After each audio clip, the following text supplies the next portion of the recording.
Good evening. I call to order the Board of Education 13th, 2025 at 7:02 p.m. Can I get a roll call, please? Mrs. Morrissey? Here. Mrs. Botwinski? Here. Mr. Gradanis? Here. Dr. Long? Here. Mrs. McClaney? Present. Mr. Nordmark? Here. Mrs. Peters? Present. Awesome. Tonight we're joined by, as you mentioned, a really large group of Very large awesome students from Sullivan. These are our Sullivan ambassadors, and they're going to lead us in the Pledge of Allegiance, and then we'll ask them a couple of questions about what is being an ambassador all about. So if everyone would stand, please.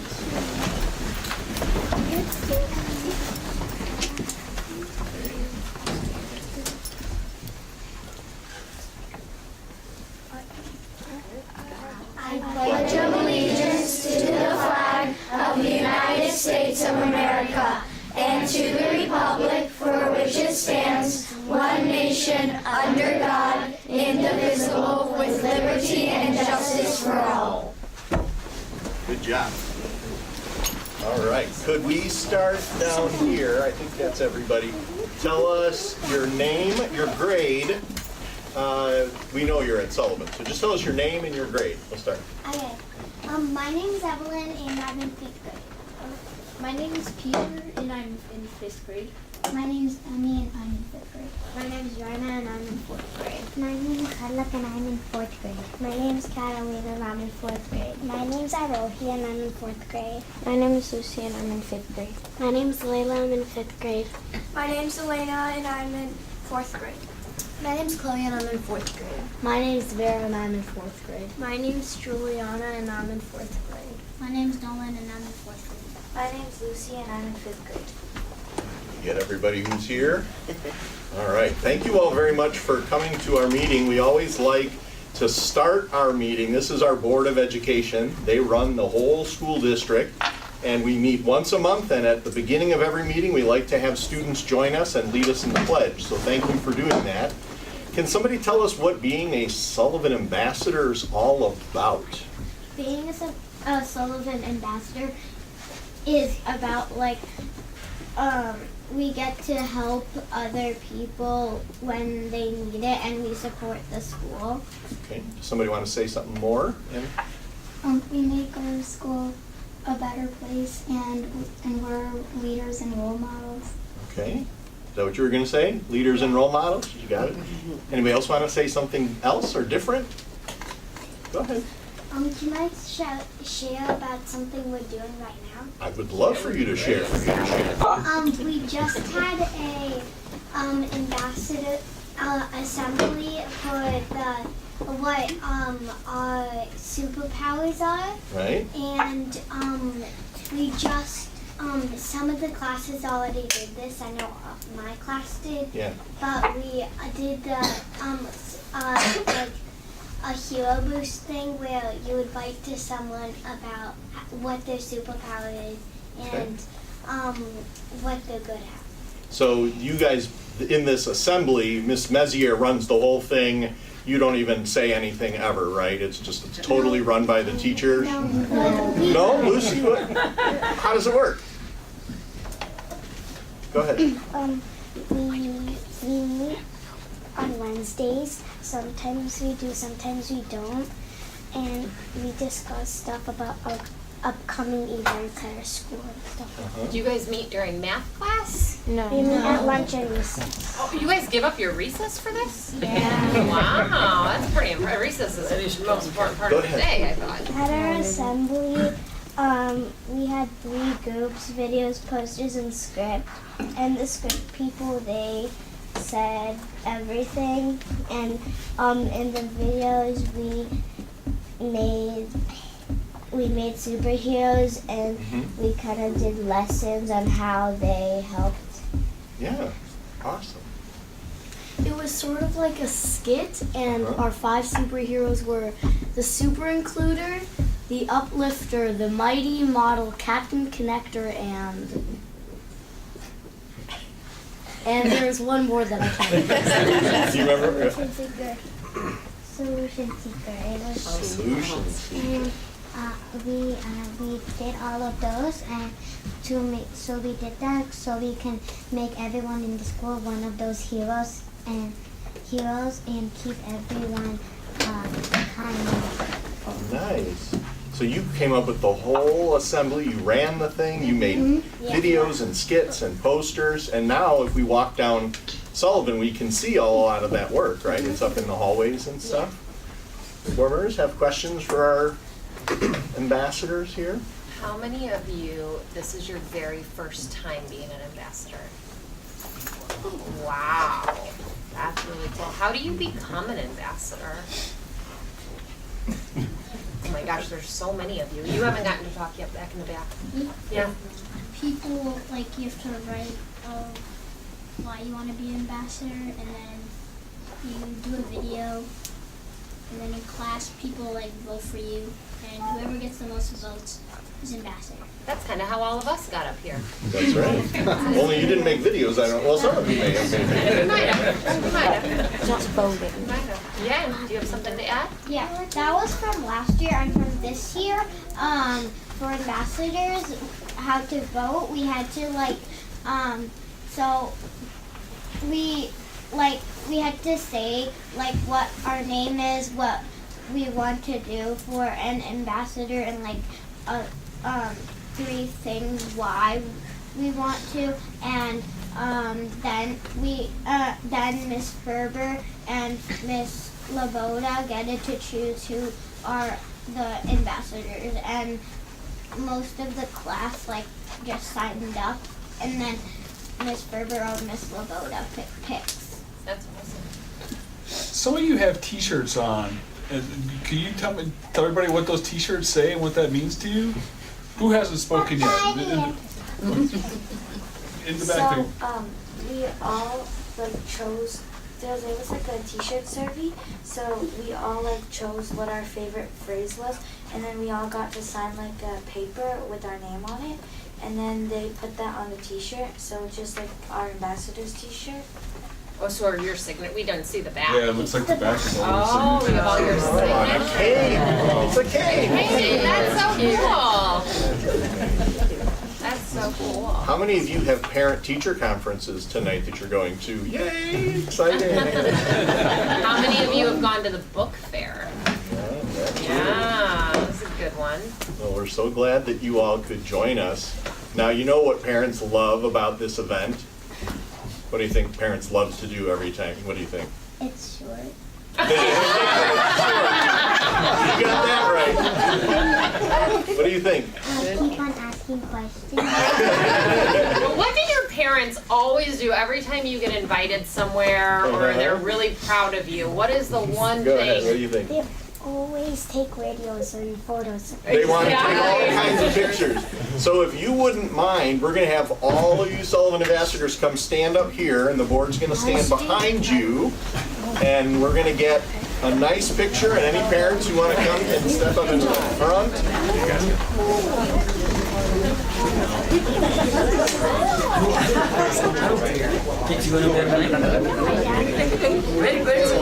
of these guys are taller than me. You have to stand. I might need to be in the You front may be in the row. front row and have someone in the back. Yep, there you go. Put your row in the front. You're on too. You guys can There you go. We okay? Looks good. Wow, Mommy, I'm so good. Say cheese. All right, big smile. 1, 2, 3. What about some goofy faces? Yeah. There we go. I see some of the kids. Yep, there you go. We okay? Ready to get one? Congratulations, you guys. All right, Good work. we have one more thing for you on your way out. Ms. Mezier has a certificate for you that thanks you and tells you how much we appreciate you being great leaders in our district and at Sullivan School. So That's what I was signing when you guys got here. And I was like, are there 100 of them? that's right, all of those things. So thank you all. Thanks everybody for coming out. Good job, good work. Lots of work. Thanks for squeezing this in around conference schedules and stuff. Come on now, let's go. I know, I feel like doesn't have my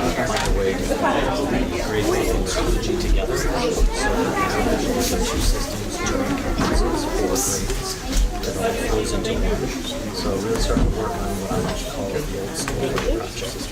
Getting to talk and just on like old data into one database.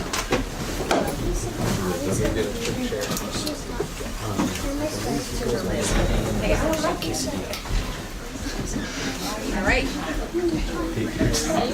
So many people left now, I know. Yes. I saw that. You didn't hear that from me? No, definitely heard it from Brian.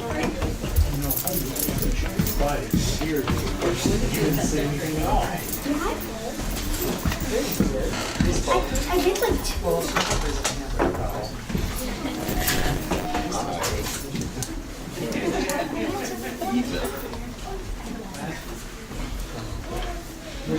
That's you know what that is.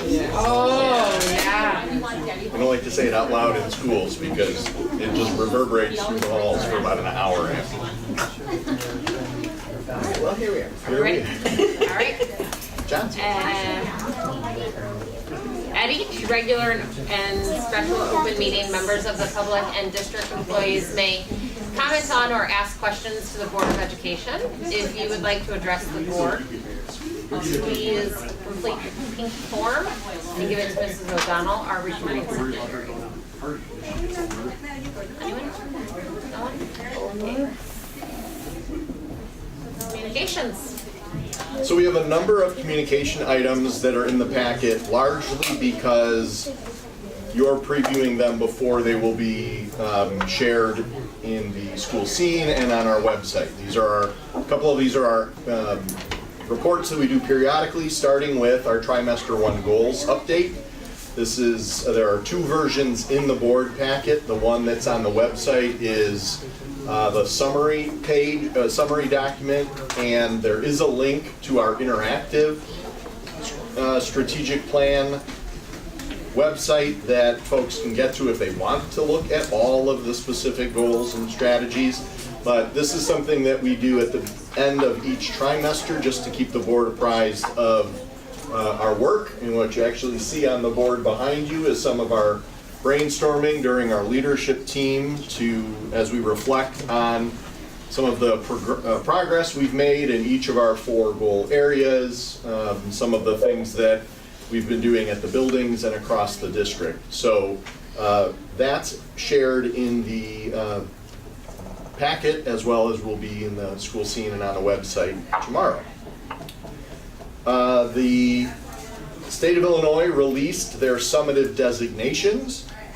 We get this annually after the IAR, or Illinois Assessment of Readiness, score reports are finally finalized and processed. So students will be receiving their IAR score reports with the reminder about announcements. They'll go home, or about report cards. The score reports will be printed and will come home in backpacks for students in 4th through 8th grade, because only 3 through 8th take them. And that's on Friday the 21st, which was also the day that report cards are viewable and accessible via the parent portal. So we have a communication going out to kind of notify families that that's coming. We're going to notify them on Tuesday with a reminder about that, and report cards and iPads before the end of the before break. Are the iPads staying? iPads are staying again. Yep. Give them a rest, and let everybody take a nice break at home. The summative designation slide deck is something, again, that I am including in the board packet, but also on the website. And it identifies the newly designed state calculations. Some new indicators have been added. This is the last year for this model, as it is being revamped again, we will have a new model starting next school year. But each of the academic indicators and the quality and student success indicators, they're different for different age groups of students, but include student growth, student proficiency in math and in ELA, includes science proficiency, as well as for our students who are English language learners, their progress toward proficiency. It's a different measure. And then chronic absenteeism counts for 20% of that score. And then our students participate in the climate survey. That counts toward 5% of that score. So I shared the past 3 years, just so you can see sort of the relative placement of the schools. Part of the challenge with this current model is that it's 10% at the bottom and 10% at the top, and 80% is the curve in the middle. And you can see there were, well, a number of instances last year at Eisenhower. They were 0.4 away from being exemplary. And this past year, MacArthur, I think, is It was like less than 0.5%. yeah, less right? than point, yes. MacArthur was 81.37, so they were 0.2, sorry, 2.6 away, 2.6% away. So again, relatively speaking, you know, because the kids are different each year, but we like to track and trend that. John Bruce from ECRA is here to share in detail more about our student progress and student growth. Sullivan School was identified as targeted, which, as you see from their overall school score, they're squarely in the center of that distribution. But if any one subgroup falls into that lower category, then the school is designated. So our children with disabilities score fell within that range, and so we're developing our plan, and Dr. Sroka and Ms. Mezier, Dr. Curtis are working on that with a team from Sullivan, and all the other 3 schools were identified as commendable. So we are proud of the work that we've been doing. As always, we've got work to do to continue to improve and be better, but we share that information as one of the important signposts of kind of progress and performance. Thank you for showing like the trending. Like, Yeah. I had not seen like the actual data where we were. Yeah, and the distribution. The distribution historically. Yeah. So that was interesting to see like, how close MacArthur Right. was to being Right. exemplary. Yeah. What are the details of the Sullivan designation as to why that occurred? So we were 8 points away from being commendable. So on the other end of the spectrum, you know, you have that distribution for that subgroup. They were 8 points away. It is a calculation of that subgroup compared to their peers and that subgroup compared to the state. So there's kind of two benchmarks that they look at. How did our students grow in math and in literacy? How proficient were they in math and in literacy? For Sullivan, there's a science component because they take the science test in 4th grade. And then attendance, chronic absenteeism is 20% of that score. And the 5 essentials, taking the 5 essentials is 5 points. You know, nobody likes excuses, so I won't make too many, but I will share. One of the things that we've identified was a clerical error that if students don't take the 5 essentials survey, we should be exempting them from it. If we don't exempt them from it, it looks like they were supposed to take it and didn't. So we got 0 out of 5 points because 50% of our students with disabilities didn't take the 5 essentials. Now again, we knew that as part of the program that many of them weren't going to, sometimes we offer it, sometimes there's behavioral or emotional issues that don't make it beneficial, it's not a good use of time, and we should have exempted those students, but instead they were marked as not taking it. So we lost 5 points of the 8 that we needed there. Chronic absenteeism, again, it's a 20% score. We lost 3 points in chronic absenteeism. So yes, their student growth could have been stronger and their performance could have been stronger. Both of those being stronger might have lifted us. But if we had cleaned up the clerical error and had a little bit better attendance out of that subgroup, we probably wouldn't be identified as targeted. Those are the 2 points that stand out the most. So we have to develop a plan, file it with the state of Illinois. It's at least 1 year, and we have to identify what steps we can take to make improvements or enhancements specifically for that subgroup. The irony of the system, it's not really designed, this accountability model isn't designed for grade level centers because they're only with us for 2 years. So by the time we get our plan filed, the students that were in 4th and 5th grade will be at MacArthur because we have this entire year to write the plan and then submit it, and it takes effect next school year. So the kids that were in 4th and 5th grade last year will be in 6th and 7th grade by the time the plan actually comes to fruition. So regardless, again, there's always work to be done, and that's true at all of our schools. But those were some of the main factors. Proficiency, academic proficiency is always the main target, and the student growth scores, they carry the most weight. It's 25% for ELA and 25% for math. So 50% of the total score is about student growth, which we're supportive of and in favor of as a good metric for measuring schools. So we certainly could have done better there as well. Is having the Stride classroom in Sullivan a potential contributor? Well, at all of our schools, and really it's Ross doesn't participate in 5 essentials, but at Sullivan and at MacArthur, it's the SAIL program mostly, SAIL and Stride would be students that we might consider exempting.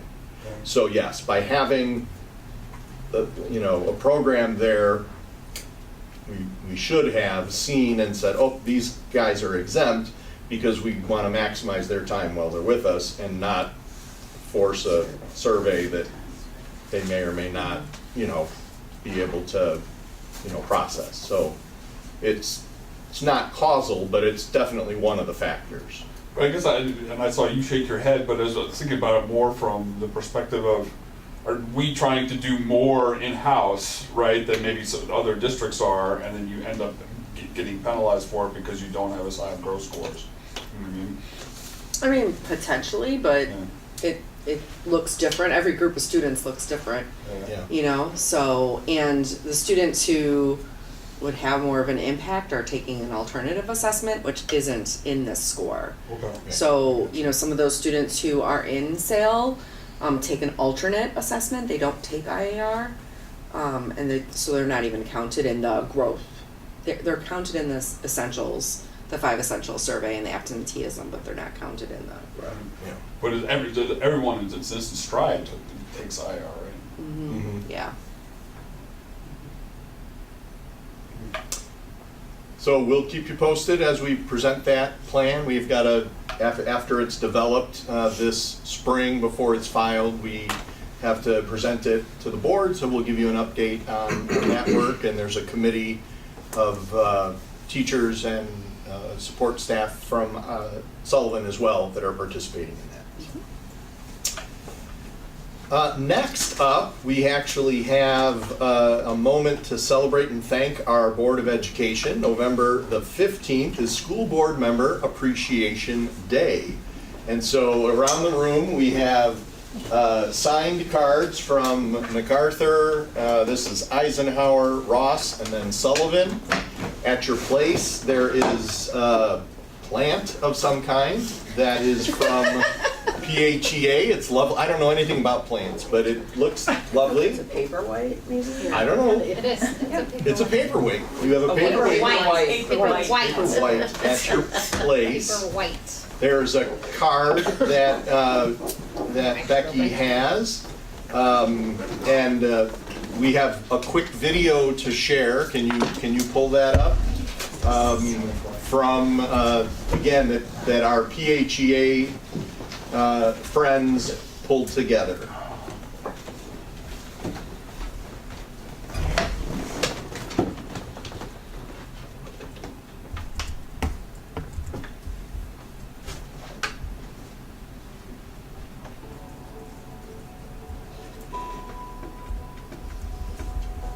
We know you attend meetings after a full day of work, taking time away from your families and personal lives. We want to start by acknowledging you and thanking you for your personal sacrifice. We know this job isn't always easy or popular. We know you volunteer to listen to concerns and make difficult decisions, which is true civic courage and dedication. We appreciate you modeling what it means to be a leader for our teacher-free community. Thank you for your commitment. To every student in this stuff. We value your service more than we can say.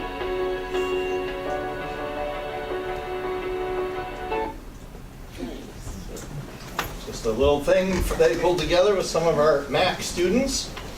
And then also at your place is a candle because you are sensational. That one down. Huh? That one I can say. That is from the administrative team, just as a small gesture to thank you very much for all that you do. So there's that. We also celebrate in the month of November American Education Week. And great minds must think alike because originally we had planned on doing a caramel apple bar, and the PTO actually beat us to it, and they did a caramel apple bar to thank staff this week as part of parent-teacher conferences. So you may have seen the original flyer that was caramel apple bar on Monday morning, but we're really excited to power up our day with a yogurt parfait. Apparently these are things that people eat for breakfast in the morning. There's like fruit and granola and chia seeds.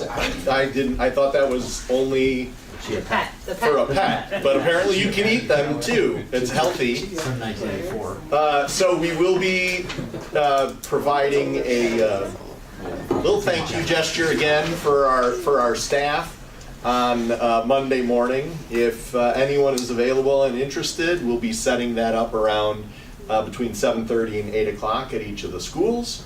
And we have a flyer that we will invite our staff to just as a way of thanking them. We need somebody at each of the buildings on Monday, if possible. Whoever, however, as many as are there, we'll, yeah. I mean, we're Greek gonna be- yogurt? What do we have? We have, Greek yogurt and. yeah, Greek yogurt. Greek And what? Amy's here. What flavor? Vanilla. Vanilla. Vanilla. Classic. You can have vanilla Greek yogurt though. You can. Yeah. You could. You can also have chocolate ice cream with whipped cream on it, which was the other idea that was shared. It's an ice cream sundae bar, but we've done that before. And our theme of the arcade, Power Up. So we're going to power up your day with a yogurt parfait. Delish, I'm told. You're not selling it. You are not selling it. They're going to be great, I'm sure. could say sensational. Sensational. In mailboxes, has everybody received one at home? Yeah. Or are they still, okay, they kind of give you a window of 5 to 10 days, but they were processed last week, so they should have hit the vast majority of residents. This is our fall newsletter. We create one, 2 of them a year, one in the fall, one in the spring. This gets mailed to every resident, not only district families, but anyone who lives within the district. And so that has been distributed. Before we talk about Triple I, very quickly, a couple of other announcements just to share. These will be in the school scene. Our concert series for the winter and spring has already been set, but specifically for winter. And I want to give a shout out to the students in Ms. Giron's advisory and Mr. Severino's advisory. They are made up of band and orchestra students. They are helping me with a project to create individual personalized invites to our local partners, churches, park districts, city, village hall, as well as senior centers and some other folks that might really love to come and see a really cool winter concert. So they're going to be writing letters, and then I'll be delivering them on their behalf. So that is a good time. Please feel free to stop by. At those concerts, the VIM department does a food drive. This is our one of our ways to provide some service learning opportunities for the kids. So if you're going to join us at one of those concerts, feel free to bring something to donate for the food bank.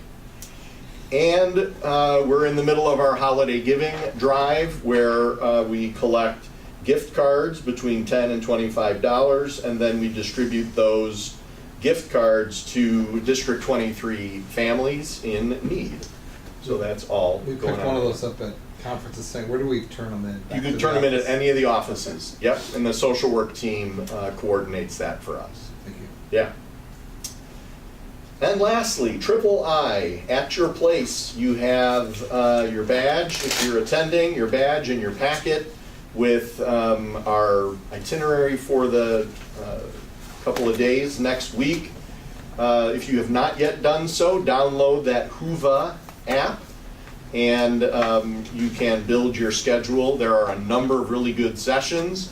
The veteran tip here is try to pay close attention to the building that the sessions are in, because the sessions are actually spread out across 4 different buildings, and it's not quick to get from the Sheraton to the Hyatt to the Fairmont. So check for that. And then also the other tip is to try to find a couple of options, because the really popular sessions fill up, and then there are people sitting on the floor or standing in the doorways. So it's nice to have a couple of options to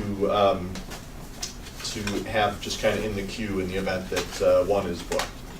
So those are there. The contact information, our seating arrangements, we're in the same middle of the room on the left-hand side is where we gather and save our seats. So all of that information is in your packet here, and thanks to Michelle for pulling all that together for us. And that is the end of the communications. All right, we have committee reports. First up is Buildings and Sites with Mrs. Botwinski.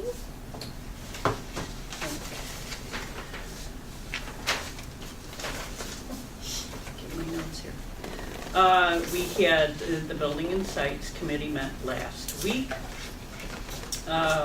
We had a review of the work that's anticipated for the summer. The Ike plan is at 75% of the budget review. The current estimate is $15.6 million. Archon was asked to refine that by looking at alternatives for some of the things that were in the original plan. So one of the ideas that was shared was in the library. We were gonna have the Claire Story windows, and we're looking at maybe having solar tubes instead, so things like that. The MAC plan is 95% complete. That's estimated at 2.1 million, and we're looking at some ad alternatives for that.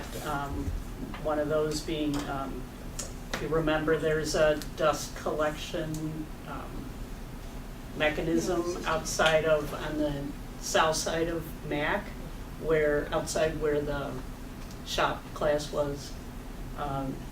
We're looking at possibly removing that because it's no longer in use. And in the gym, in the MAC gym, over the walls, or over the doors, there's actually openings that are just covered with drywall. And we can look at possibly opening up that to allow more natural light. Like the exterior doors. Mm-hmm. Yeah, sorry. No, that's okay, I was just No. trying to picture it. No, that's clarification. Let's see, we reviewed the construction manager agreement with Nicholas. And that is on the agenda tonight. We had an update on changes regarding the custodial group. We're looking at, in place of 2 part-time positions, creating a full-time position, as well as we have an MOU that clarifies language regarding retirement age, and that will be applied. Both of these are on the agenda for tonight. Also, the district is looking at, is working with NANIA Energy Advisors, which is a third-party energy consultant. The contracts for the agreements for our current energy energy costs for electricity and natural gas is expiring, and we are looking at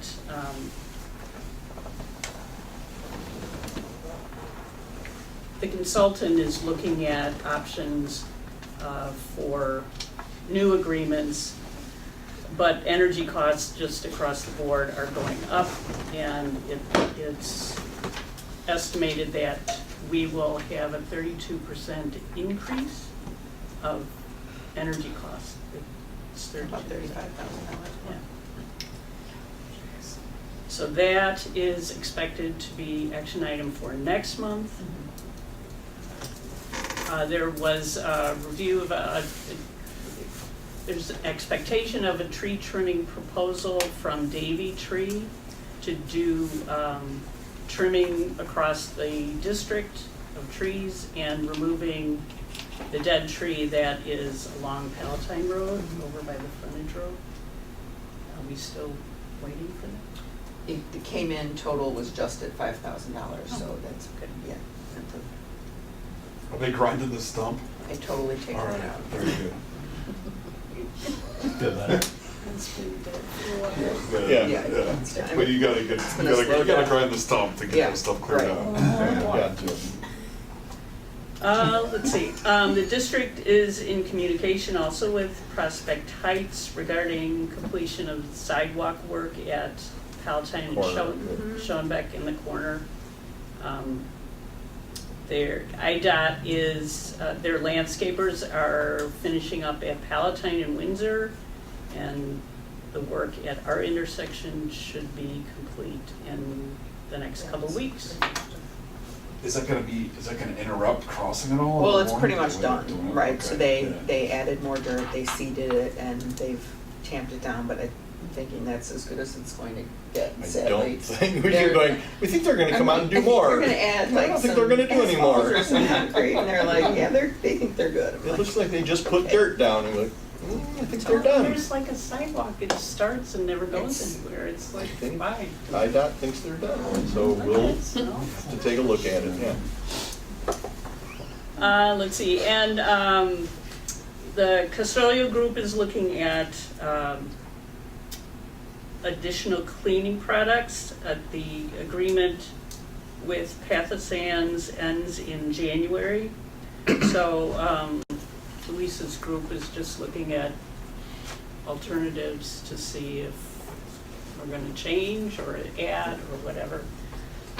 And that should be complete in the next couple weeks. And that's all I have. Finances next. Does anybody have any questions? Sorry. Anybody have any questions for Brian? Nope. Finances next with Brian reporting. Yeah, we met last week, and, we walked through the financial reporting to the committee. Amy presented the preliminary tax levy for 2025 year. We walked through the application for the school maintenance projects grant, which would get applied to the MacArthur project. We talked. This has been an ongoing thing here, right? With how we work with EDP fees, right? And so I think just historically, right, that we've kind of left them static for several years, then done like a bigger increase. Where I think what we talked about in the last couple of years is just kind of increasing them with CPI so that they stay aligned. So I think that the plan is to continue that so that they would go up about like 2.9 or 3% next year.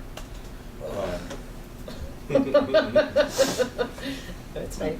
Yep. And then, we spent the vast majority of the time talking about something that has since been resolved, right? Which is the tax anticipation warrants and just the challenges with dealing with all these delays from Cook County. Yeah. Right. And I guess I just, Amy and both Amy and Don have done a lot of work kind of preparing for the contingencies in the event that we weren't getting tax money and how we deal with that. And I guess I would say, right, it seemed like, the 214 Treasury was being really collaborative, right, and really helpful so that they really had a plan in place that we could, that they were going to sell certain assets, and make them liquid for the different districts to tap into, right, in the event that the tax money wasn't coming in. So, it's great that Cook County got us sorted out, right? For this year, but I do appreciate, right, like all the work that you all did and with our partners, right, to kind of have a plan so that we would be good for a couple more months, right, by just kind of tapping into the 214 Treasury funds that we all share. So were you saying that Canty and those folks were working with the legislature to give some relief to the schools? So they said that the bills are going to be printed within the next couple of weeks. We believe that's to be the case. This year we should, or at least this summer, we should be good. If they haven't really fixed the problem, we could be in the same boat in the spring. And or for any other reasons, there are legislative discussions that say, don't penalize the recipients for not having the funds that are owed to us that are being collected by the county, or in this case, most cases in an escrow, and just sitting there. So there are some efforts, and you'll hear more about that. You'll hear it at III as well as, something that we're continuing to stay active on the advocacy side, both with Cook County, the Board of Commissioners. We've had some conversations with them, as well as local Cook County representatives to say, okay, so you fixed it this time, or we missed it, but a number of districts in the area did have to issue tax anticipation warrants. They are out additional funds, and everyone is out the interest earnings on those funds. So, it hurts and it's nothing we control. So the thought is to try to build in some safeguards through the legislative process that would hold districts and taxing bodies harmless, because this impacted park districts, library districts, fire departments, cities, anyone that, you know, so it's a pretty significant mistake to have made 3 out of the last 4 years and still not really have a great solution for. Yeah, and just what you said, just the opportunity cost of just wasting all this time on this, right? Absolutely. Like 21 issue Texan, like the 21 CFO had wasted probably several days of work working on this, right? For an issue that ended up getting resolved, but it's such a drain, right? On not necessarily financial, but just time and other resources to be wasting on this every other year because they can't get it together. Right. Is there anything that we can be doing? So we will, we were prepared to sign on to a letter that we would have had, our board would have done a resolution in support of either this emergency legislative action, which now is not needed, but those would be collectively, that's what we can do. We can, and there are a couple of opportunities for us as a board to make a statement, take action, pass a resolution, so that then there's official standing behind the legislators when they go to in front of their peers and say, this has been passed by 95% of the entities, the taxing bodies in my area.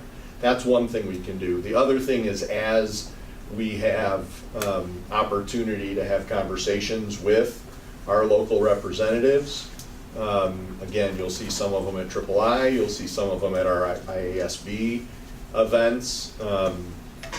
Keep the message in front of them so that they don't think, okay, good, well, it's not an issue anymore, right? Cook County fixed it, the bills went out. Yes, they went out late 3 years ago, and they went out late 2 years ago, and then last year they were okay, and this year they went out really late.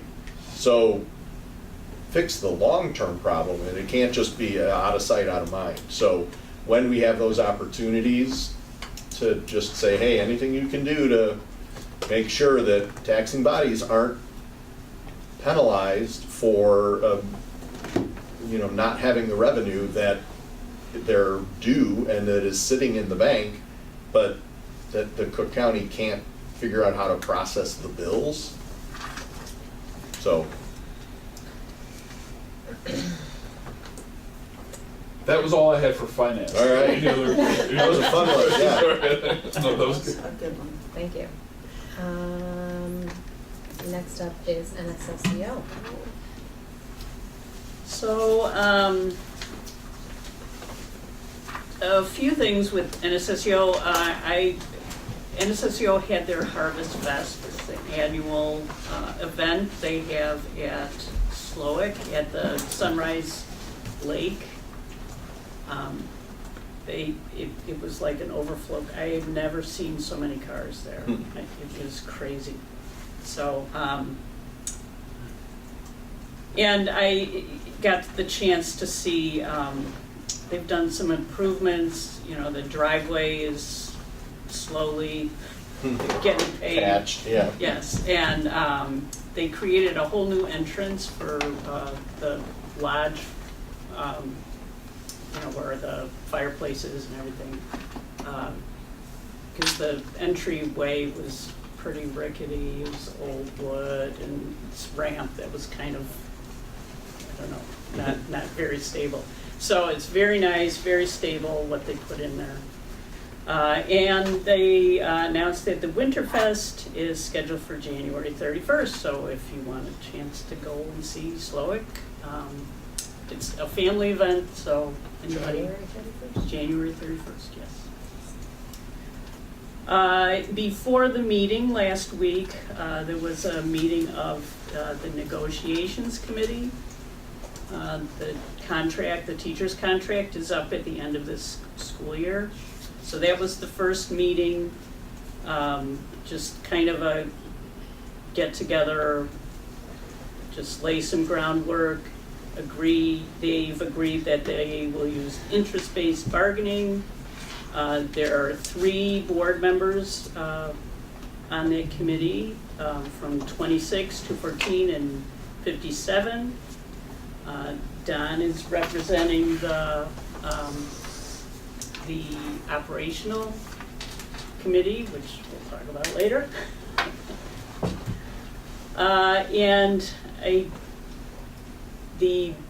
There will be a closed session for the board, the governing board, to discuss strategy, parameters, and that will be next month. So that is that. Then the meeting, the board meeting was last week, like I said. The NSSEO Stars at that meeting was the governing board, so they had some very nice things to say from the staff and admin. Then we went into the superintendent report. Meg gave kind of a summary of where we are with the articles of agreement. All the comments have been applied, and the board voted to transmit the draft articles to the member districts, so that is on our agenda tonight. Can talk more about that later. Let's see. Human resources, Brad Carter gave an update on a HumanX survey report. This is a survey that they take every year. It's a climate and culture survey. They've been doing it in the fall and in the spring, but going forward, they're going to just do it in the spring. They measure 15 different dimensions of satisfaction and just a lot of different options there. So basically, they have 96.5% of respondents reported feeling satisfied and engaged at work. 75% rated themselves highly satisfied and highly engaged. And in comparison, HumanX said that the average for organizations that do this kind of survey is around 68%. So overall, they have some pretty good satisfaction there. The board approved a change to minor staffing plan. There's a surplus enrollment projection there. So there was a request for a building assistant and a classroom aide to accommodate the additional enrollment. That was approved. Timber Ridge also was in need of additional speech and language services. They are way over the projected minutes for the year. So a 0.6 FTE was approved for that. Let's see. Molly gave an update on the strategic plan process regarding the teaching and learning goals. Basically, there's a focus on more staff acquiring their EL endorsements, and how the district can facilitate that for those staff. Focus on targeting professional development and review of IEP best practices. They're helping the staff get their ML endorsement? Mm-hmm. Yeah. So that they're all certified, Yeah, like dual because certified? there weren't very many at all. It was a pretty low number, so, yeah, so they're trying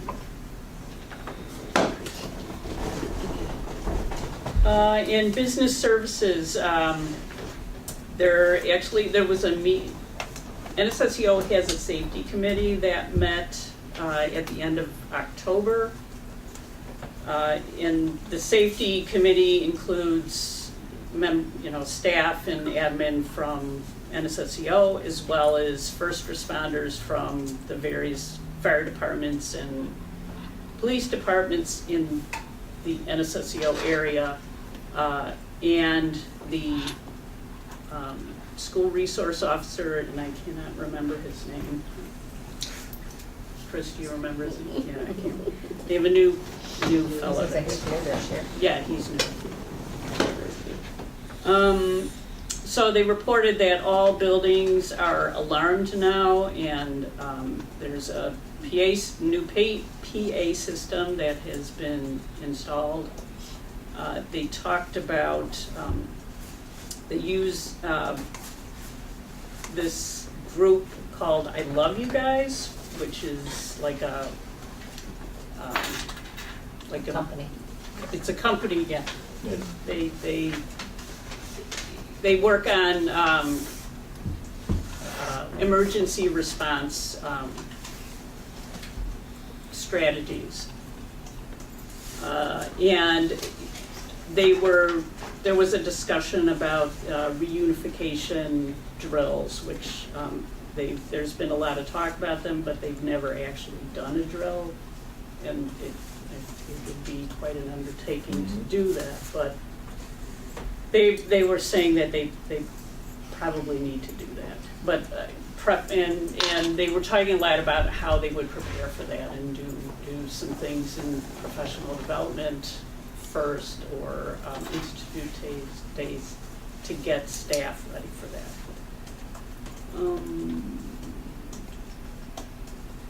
And the NSSEO has done a state safety fair for years. That's kind of been suspended the last couple of years. So they anticipate this spring that they will start the safety fair again, and this will be at Kirk. They have students rotating in all day. They have police, fire, the Northwest Dispatch people. It's been a very successful endeavor. And let's see, Gavin also talked a bit about goals in the strategic plan and regarding the facility plans. And the goals that have been completed, and basically he was saying that we're moving away from kind of reactive plans to more plan ahead for the facilities, so we're not running into the issues that we have in the last few years, especially at Kirk. And there was a resolution to set the dates and get the committee going for the budgets for next year. And I think that's it. Any questions? Last committee report is community relations. If you want to share some amazing things happening in our community. Well, items I have are a little are past, but I will review them. At our community meeting in October, we reviewed the fall newsletter and added in information to reinforce the new scooter and e-bike information. You should have all received that. Email boxes by now. We talked a little bit about the concert series flyer. We're going to distribute that to the community and to invite the seniors to come. We had our drive-in movie, first in quite some time, which I know was a big hit. Attendance a little bit bigger than we initially expected, so that was good. And we had Soukfest on the 25th of October. I said, unless you don't know how to turn off your headlights, there's a little bit of a problem. That's what I think. It's a small problem. You had blankets. You covered it up with It was blankets. fine. You were fine. Tweaking for nice. Archon had given us floor plans and 3D renderings that was going to be updated so that we could hand out to parents. the flyers that are behind on that wall. Which are these flyers that are behind us on this wall? Posters, not flyers, posters. And there, we had a task Every for the town is emergency getting one of these to broadcast. bring Raffle. Raffle. Wonderful print, I might say. You get to hang them in your house. The souvenirs. And we had a test from the emergency system for the conferences in November that was sent out so that in the winter time, everybody would be prepared for learning at home. And then we have some dates coming up. If you would like to come, it's also in our agenda, so you can look up and sign up for what you want to attend. Your participation is encouraged. We have the MacArthur Career Fair on the 19th of November. The Kindergarten Cosmic Bowling on the 19th and 20th. Also on the 20th is Early Childhood Thanksgiving Feasts. We are on Thanksgiving break from the 24th of November through the 28th, which we are all looking forward to. Sullivan Orchestra's concert is on the 3rd of December. The Superintendent's Advisory Council will be meeting on the 8th of December. Back to musical, MacArthur Orchestra's concert is on the 9th of December. MacArthur Band is on the 10th.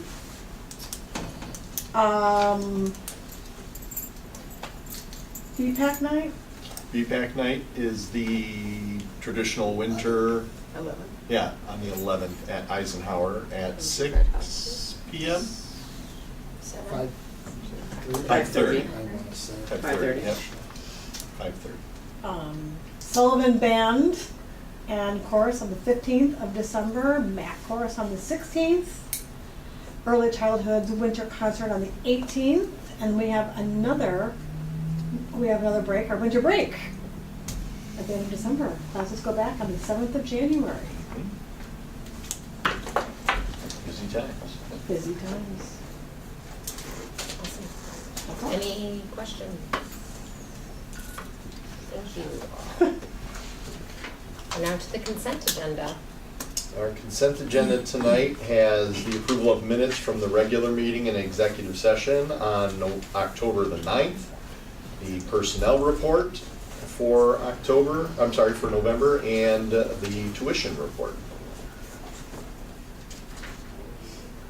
I just had the one correction that I saw that was corrected, so we're good. There was just a number mistake on the number of votes on the regular meeting, but everything else is great. I'll move to approve the consent agenda. Do I have a second? Second. Moved by Spencer, second by Bren. Can I get a roll call, please?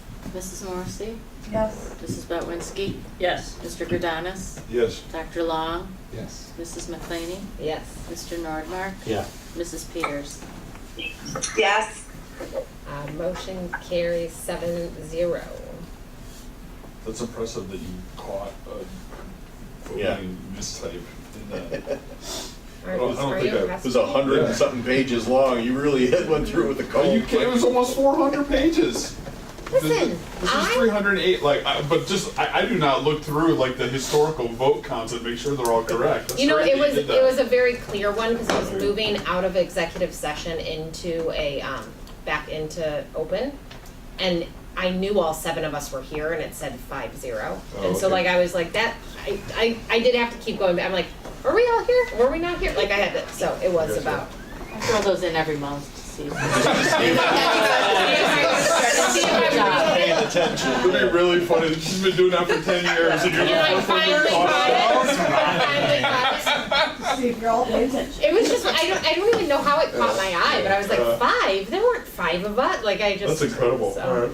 Thank you. I can go home now. I'm done for the. All right, so now we know that Michelle has an Easter egg for us every month, and Becky's the only one that's ever caught it.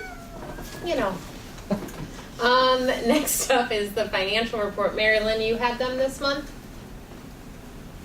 Yes, I did, and everything looked good, and so I moved to approve the financial report for the past month.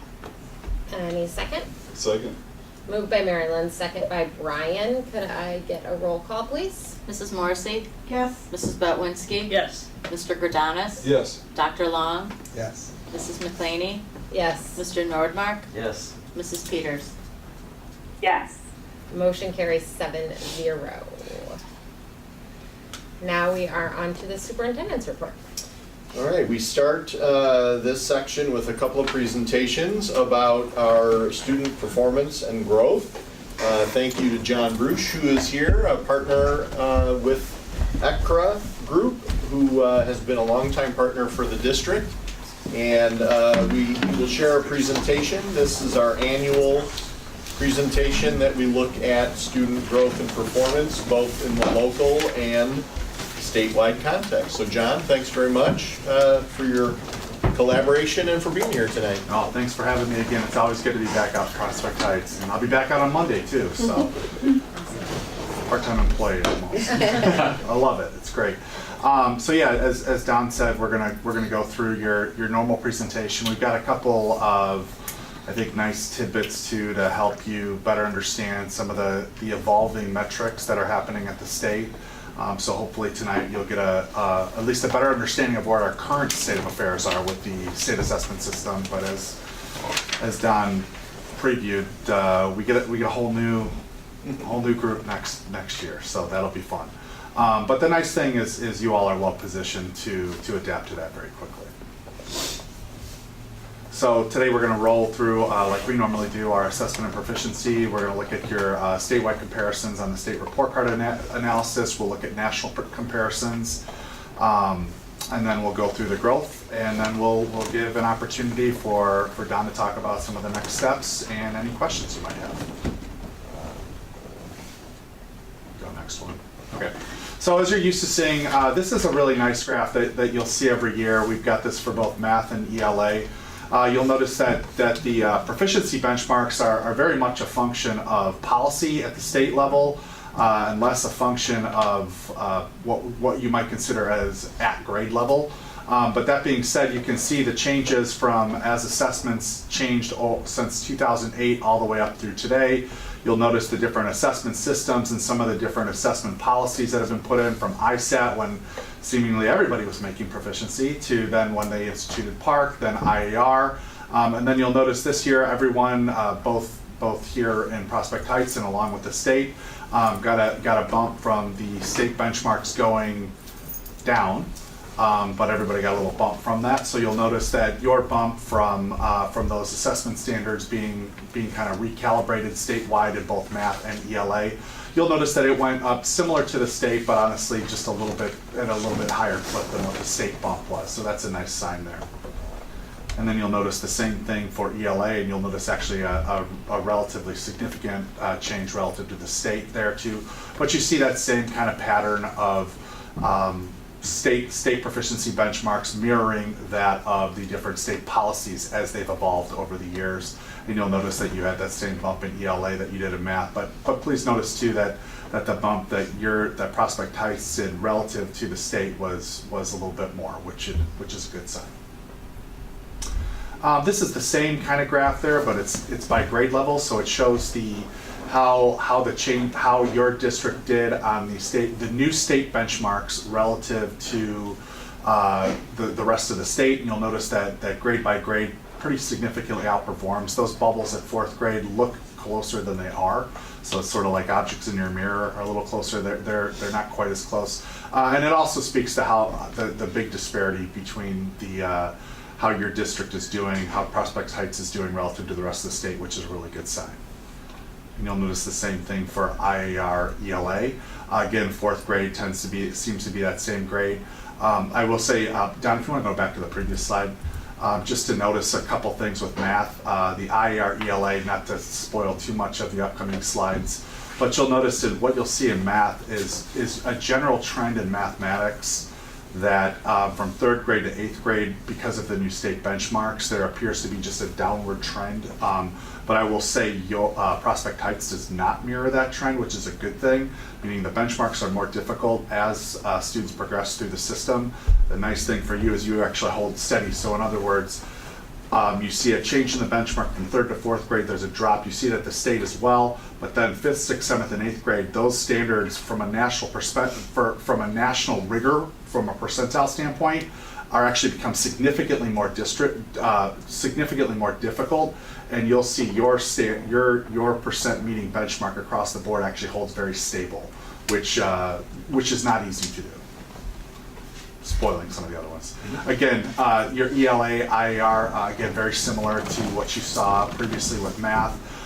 Again, you see a little dip there in 4th and 7th grade relative to the rest of the state, but I might also point out that your 5th and 6th graders had significantly bigger jumps relative to the state benchmarks. But again, very, very significantly outperforming the average for the rest of the state.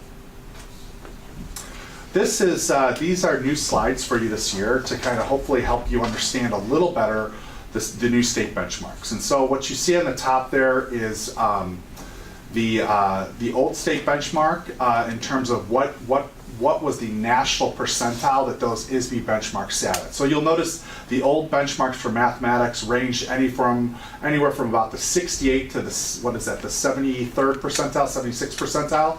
So very, very rigorous benchmarks. And you saw that statewide, you know, the percents meeting or exceeding was around 35 to 40% was a good percentage meeting or exceeding. Well, that's because the benchmarks were set so high. Similarly in English, not quite as high, but still much higher than what the current benchmarks are.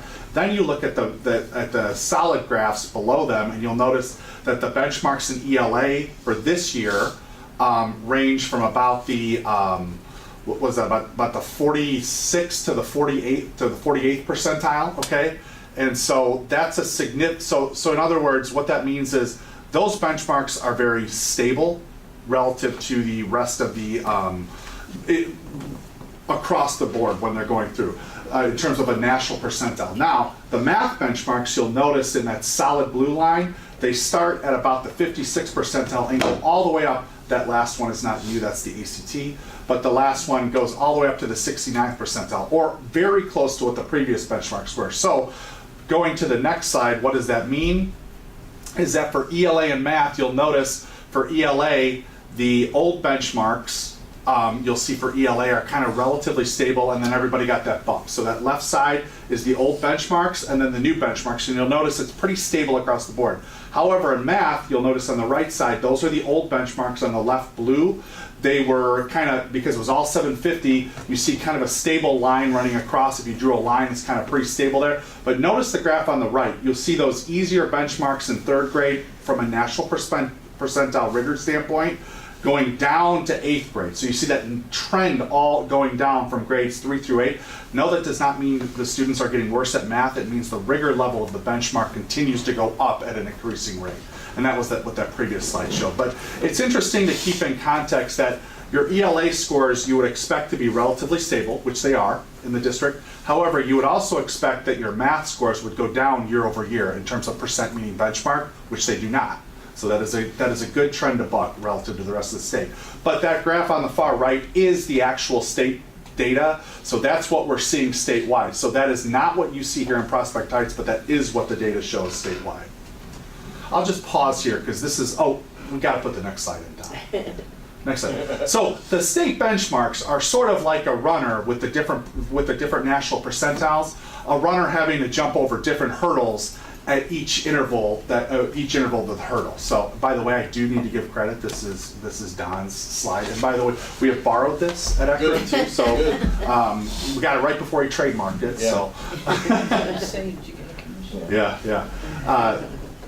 So anyways, this really does showcase those different benchmarks, particularly in mathematics, how they continue to go up as the students go through. It's like they're having to jump over higher hurdles every year. Okay, so just kind of gives you kind of an idea of how the new benchmarks have affected you. In ELA, you basically got a bump across the board. In math, you got a bump, but it's not equal because of the rigor of the different benchmarks from the state. So I'll pause there and ask for if you have any questions on that.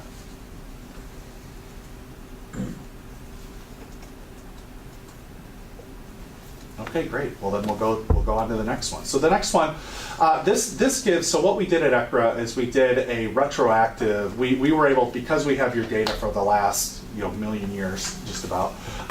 We took your IER scores for the last 4 years. We retroactively applied the benchmarks to those scores as well to give you kind of an understanding of where you sat this year had those benchmarks been in place in previous years. And you'll notice that overall, in 2025, your percent meeting continues to go up despite the change in the benchmarks, meaning this is not comparing the old benchmarks to the new benchmarks. This is the new benchmarks retroactively applied to the previous 3 years. And you'll notice, for the most part, across the board, you not only go up on those benchmarks, with a couple of exceptions, but also you'll notice that your percentile, meaning where do those grades, those individual grades of students sit relative to their peers across the state. And you'll notice that your percentile rank within the state overall on that far bottom right, you probably can't see it, is 66%. So last year was your highest percentile for ELA in terms of meeting benchmarks. So that's again a positive sign. So even though the new benchmarks seem to have new meaning, you can see that yes, you all did well, and even if these benchmarks have been in place the last 3 years, your percents meeting are exceeding generally across the board was very, very high in IER ELA. Can I just ask a question Uh-huh. / clarification? For this one, though, if we're looking at grade 3, those green kids in 2022 become the maroon colored kids in grade 4 in 2023, Yes. right? Like, so it's like they're growing Yes. this way. Uh-huh. Yeah. Yes. We talk about that a lot with our enrollment numbers, right? Like these kids, It's diagonal. this green group here in 2022 become your 4th graders in 2023, and your 5th graders in 2024, and then your 6th, right? Like, so they're, Yeah. does that make sense? Yep. Right. Does that That's make the way to sense? read it. And you'll see that another way in just a few slides too. Okay. Yep. So if you go to the next one, this is your IR benchmarks. And again, across the board, you see that had these benchmarks been in place for the last 4 years, again, Prospect Heights, both from a raw, just meeting or exceeding, to the percentile in the state, continues to have those scores for the most part going up across the board. I didn't tell Don I was going to do this, but I do have to give a shout out again, like that 8th grade score of 75% this year is exceptionally high. That is the number that should be the lowest one on the screen, and it's one of the highest ones. So again, those numbers you would expect to see in the, if you started at that 3rd grade level, if you started at like the 60s or 70s, you would expect those numbers to be trickling down into the 50s by the time they're 6th, 7th, and 8th grade, and they're actually going up. So those are really, really positive increases. Look at grade 6 this last year, 80% meets or exceeds, puts you in the 64th percentile. Again, your math percentile continues to go up year over year as well. So that means, are your percents meeting or exceeding going up relative to their peers across the board in the state? And you see that they are. But No, again, I'm not seeing what you're referencing there. I don't Where's see the 80? anything either. see the grade. I'm sorry, 50, I'm looking at the wrong one. Yeah, sorry, I was looking at ELA on my screen. You couldn't see that? Sorry. This is why I left my readers in the car. But you will see on the math though, you see the relative percentages staying pretty high. You should see a drop, a significant drop in grade 6th, 7th, and 8th, and you see it remaining very constant. And you also see the percentiles staying very high as well, in the 73rd percentile kind of across the board. And then you notice, kind of right in that upper third throughout all 4 years. I apologize for that. Going on to the next one, we'll start off with math this time. We go math by cohort. So this is sort of a reference to that slide. This is what you're looking for, yeah. So you can see those percentages meets or exceeds by cohort over the last 4 or 5 years, and you see those percentages either remaining pretty constant or having that upward trend overall. And then the next one is. Can I, and this is so anecdotal, but like that grade 6 one is so odd, right? To me, where it seems like that they, and again, I think it's a small data set, but like where it's kind of going down. I guess what I see is like from 3rd to 4th there's a decrease, from 4th to 5th there's a decrease, but then from 5th to 6th there's this huge jump. Like, do you,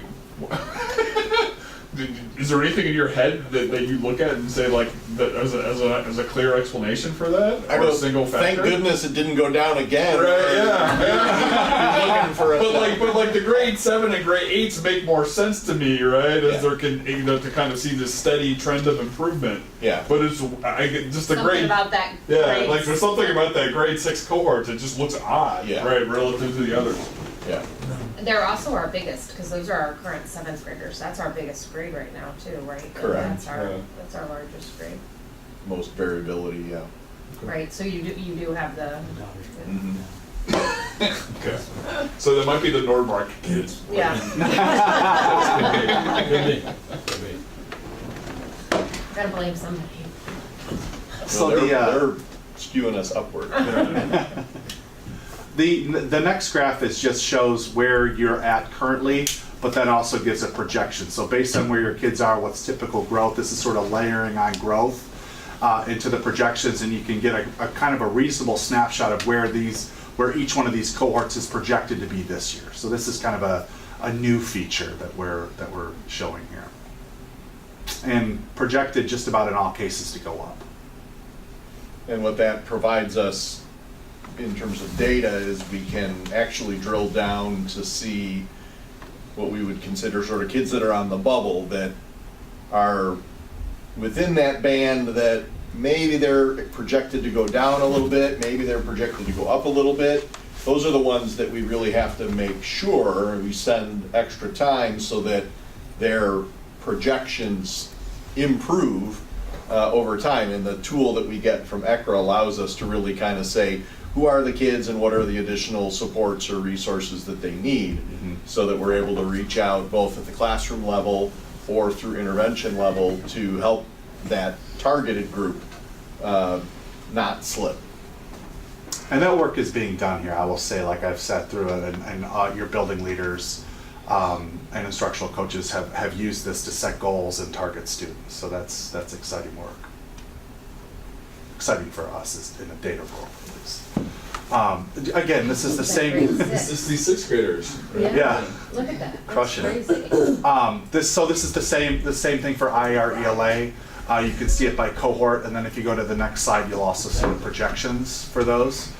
So you see a little bit of a couple slight dips there that we are looking at. So that's where, again, the work at the building level has been really, really helpful to see who are those kids, and also who are the kids right below the proficiency benchmark that we can move up, and that's what we're working on. Is that grade 8 projection for them to take the SAT, ACT, whatever, and then grade 7 is for the 8th grade IAR again? No, these are so this is the current cohort, so this is where they're Right, at. so your 8th graders aren't ever taking the IAR again, so what is their projection? Is that? To take it this spring, when the current 8th graders take it this spring. But they're the grade 7 cohort. Right, so this is saying, yeah, your 8th grade cohort there, I see what you're saying though, your 8th grade cohort there, that was Projected previous to 7th, take. yeah, previous 7th grade cohort. So like your 3rd grade cohort, believe it or not, that was last year's 2nd graders. So that's where they're projected to be off of their MAP scores. Oh. 24, 25. But that, So the blue line is the actual score, the projection. Of this year's 8th graders. So the gray 8th grade cohort were 7th grade last year. Yes. They were the, it's just throwing me off because it's saying 24, Yeah. 25, which Right. is last year, which makes me think that they're currently freshmen. they were the purple bar in 7th grade last year to 8th grade. So for them, it's a relative. Yeah, just slight increase. Even, but compared to last year's 8th grade. Yeah. That's confusing. Yeah, it's not, yeah. It's mixing the. No, I appreciate what you're trying to do. Mixing the cohorts mixing the there, current projections. because it gives you a preview of coming attractions for the 3rd graders Right. too, who have never taken the test. Right. Thank you, sorry, I just. No, that's a good one. But that, yeah, a lot of this data is hard to like present, like as you look through it, like to like contextualize yourself. But like Becky's question makes sense, right? Like to Yeah. have the projection be aligned with the cohort that like Yeah. the projections are not aligning with the cohort. They don't, yeah. Yep. So this is what you saw last year too. So this is your IER state percentile for math. The next one will be for ELA as well. But you'll notice a couple things on here. Your proficiency remains up near the top 10% percentile of the state.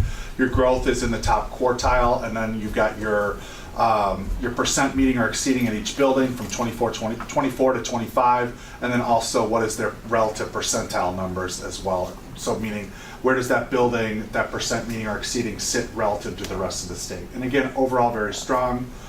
Some opportunities there at Annie Sullivan, but overall the district very, very strong. And if we go to the next one for ELA, again, very similar story, again, right up for ELA proficiency, in the top 20% upper quartile of the state, and then also growth there a little bit lower, but still in a good spot. And then again, your percentile ranking year over year, you'll notice actually there, for the most part, either stayed even or went up in terms of relative to the rest of the state from a percent meeting or exceeding standpoint. And then the last one is your science. This is the one that's taken twice in your system in 5th and 8th grade. Again, your overall district percentile there is in the top 10%. So very, very positive there.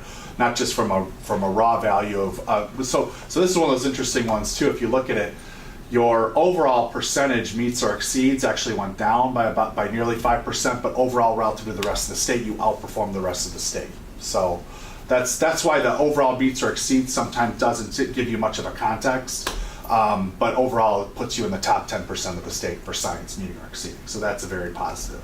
But did the science benchmark change? Nope. Okay. So this is Other people going down. Everybody right. down. Okay. Right. Well, look at the state value. I mean, Yeah. the state value went from 56 to 45, so, you went down a little bit, but that doesn't tell the tale of how. This is averaging 5th and 8th graders together. Yep. Yeah. And then moving on to the next one, this is a little bit of a different slide than you've seen in the past, but what we've done too is also taken your access for EL learners, your progress to proficiency, looking at what your growth is relative to that of the rest of the state, and you'll notice that we haven't gone to the growth sides yet, but I'm sure you all remember that blue is high growth, green is expected growth, and you'll notice across the board you're in not just expected growth, but everything there is positive. And then you have some significant areas of celebration in blue growth, and overall as a district, for your access students, your EL students, it's blue growth. So that is very, very positive. What accounts for kind of that effect where you're seeing so much higher growth kind of later? You're gonna hear from two of our reasons why. From the presentation later. Okay. But yeah, I mean, I think it's in part, the additional focus that we've had through our EL newcomer program, the liaison, the targeted intervention that Nina and Denise have been providing. They and Craig through the entire EL or LEP committee has worked at alignment toward improved EL services across the board. So we aren't surprised. We typically don't see the exit rates in the earlier grades because they're still learning fundamentals of English language while they're still learning fundamentals of their native language. Gotcha. But once they have sort of hit that base proficiency of both native language and home language, you start seeing the accelerated growth, I think, in large part because of the targeted interventions and support that we have in place. Do we have fewer kids in the program, like in 6th, 7th, and 8th, because other kids have kind of moved back? Or? We have more students who exit the program as they get older, yes. So that again is part of the metric is, are we exiting kids or are they, because once they exit, they've reached proficiency. So to the extent that we can see that happen as well, that's another kind of target. But for those that, this is English learners' growth toward proficiency. So you want to see that accelerated growth because then that will translate to greater exit rates. Thank you for explaining it in that way, because that part wasn't in my presentation, so it wasn't a total spoiler. Yeah. These are very positive exit rates though too. You can see that percent proficient. All right, moving on to the next slide. So this is something you've seen in the past. This is based on your iReady. And so when you look at your iReady, just where does Prospect Heights sit relative? So remember this one, as we've kind of gone over in the past, remember that bottom line is your 25th percentile, the green line is your 50th, and the blue line is your 75th percentile. And then where it sits relative to the national 25th, 75th, and 25th, 50th, and 75th. So you'll notice that as the longer they're with you, the more that your 25th, 50th, and 75th continue to raise up relative 50th percentile nationally, which is very positive. And again, going to English, or reading, I should say, next. Again, you see a very, very similar trend there. There you see you see more of an upward trend in reading. So it's not that kind of quick bump from kindergarten to first grade. But and by the way, don't put too much stock in either one of the kindergarten ones. That's always an interesting year to measure that across the country, and how people test that at kindergarten is a mixed bag. So, but first grade is pretty stable, and that's what you want to look at in your first grade through 8th grade. Again, kind of a general flat trend across the board, but some continuous growth at the 25th, 50th, and 75th percentile. Again, noticing that 8th grade percentile, at least last year, was the 25th, 7th and 8th grade were right around the 50th percentile. And again, your upper quartile was right around the 95th percentile, depending on the grade. So very, very strong relative to your peers across the country at all levels.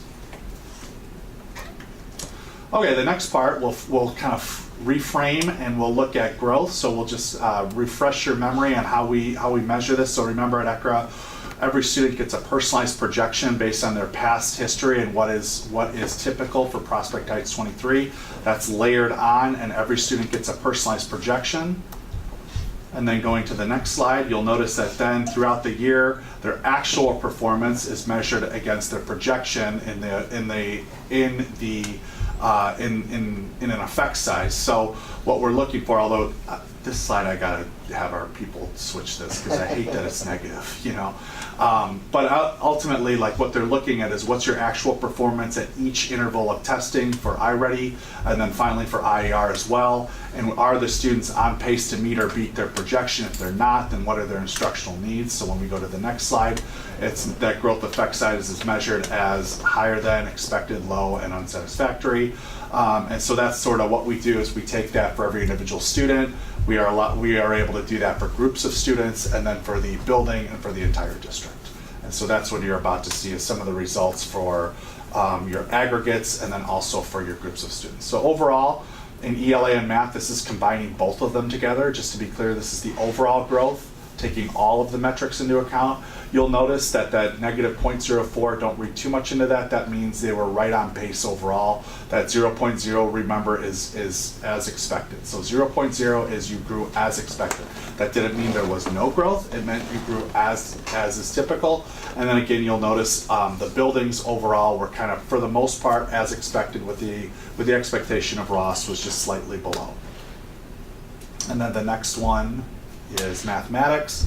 Again, slightly below what you would have wanted, a little negative 0.22, still in the expected range. Not as high as you're used to at times. Again, you'll look at Ross was just a little lower there, but overall mostly in the green as expected. So we'll talk about that a little bit later. And then the next slide is reading. our reading IAR ELA, and that one you'll notice was positive, so a little bit higher. You'll notice across the board was green. Middle school had blue growth, so very, very positive there. Overall for ELA, that 0.15 kind of sits right in the middle. If you're thinking about that range of 0 to 0.3, right in the middle there, very, very strong growth across the board. And then these are your subgroups, which is super easy to read, I'm sure, for you. I'll kind of give you an overview of them for both ELA and math. Overall, for ELA, you sit pretty squarely in the green for the most part, with your African American students being blue. But overall, it's green across the board. I do want to point out your growth for EL students on the far right side. I know you probably read left to right like all of us, but your growth for EL students was very high, 0.20, one of your highest on there, along that I wanted to point that out. And then your mathematics on the left side, you'll notice your Hispanic and your IEP subgroups were the ones that were low growth there. Those are the ones that you want to pay. Yep, there you go, perfect. Pay a little bit of attention to. And I know we're going to be doing some work in the next couple weeks as well, and I think the next subsequent presentation is going to be about your special ed students as well, but we're going to talk about, we'll work with the district as well to help them not just hone in on the students, but also some of the sub-test skills that they can work on as well. And then the next one is next steps. Don, you want to take this one, or you want me to? No, yeah, we can. Thank you, John. We, again, utilize these scores. Part of the process for us is, that it's really on a cycle. It isn't one time that we look at it. Throughout the year, as students are taking different assessments, they give us different data. This data that we get now gives us more of a summative look back. As John just alluded to, there are avenues for us to sort of disaggregate that data and look at, so under math is a huge umbrella. Well, what is it about math? Is it geometric reasoning? Is it number sense? Is it, and so in each of those for ELA and for math, it gives us even more finite data to say, okay, this was something that our kids struggled in. Why did they struggle with it? And that allows us then to reprioritize, target, or in some cases, accept and understand. Part of that, as an example, is geometric reasoning is something that our students don't typically score as well in, but we don't get to geometric reasoning in our curriculum cycle and in our scope and sequence until after the IAR test is taken. Well, if we wanted to score better, if our only goal was do better on IAR, we could front load that content and teach to the test and let kids do really well on it. We choose not to do it that way because of the natural flow of the curriculum. So, in a snapshot in time, you go, oh, these kids don't have the geometric reasoning. Well, they didn't in March when they took this, but in April and May when we teach it, then we're seeing those students pick up those skills. So those are some of the things that we have discussion about. We zoom back out and say, should we be looking at things differently? Are we okay with our progression? So that's a big part of it, that we look at large, zoomed out picture. And then again, as I said, we look at where are the needs for student interventions. Can we identify those subgroups of kids? What are the things that we need to do to bolster those kids that are at risk? What are we doing for our kids that are on the higher performing side? Are they growing as well, or are they stagnating? So we're able to look at that data as well. Again, we have specific work to do this year around that targeted school improvement plan, so we'll be developing that, and Chris and Dominique and Craig are going to share in their next presentation a little bit more about some of the things that are in place this year as part of our strategic plan.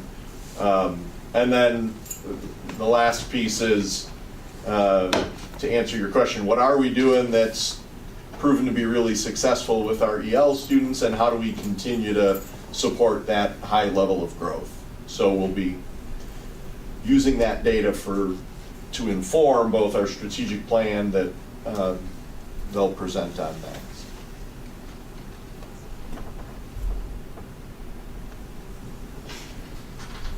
And John's coming back. Like he said, he's been with us for our leadership team and our instructional coaches. Coming back next week Monday. with psychologists, reading. Social workers, reading coaches, yeah. There you go.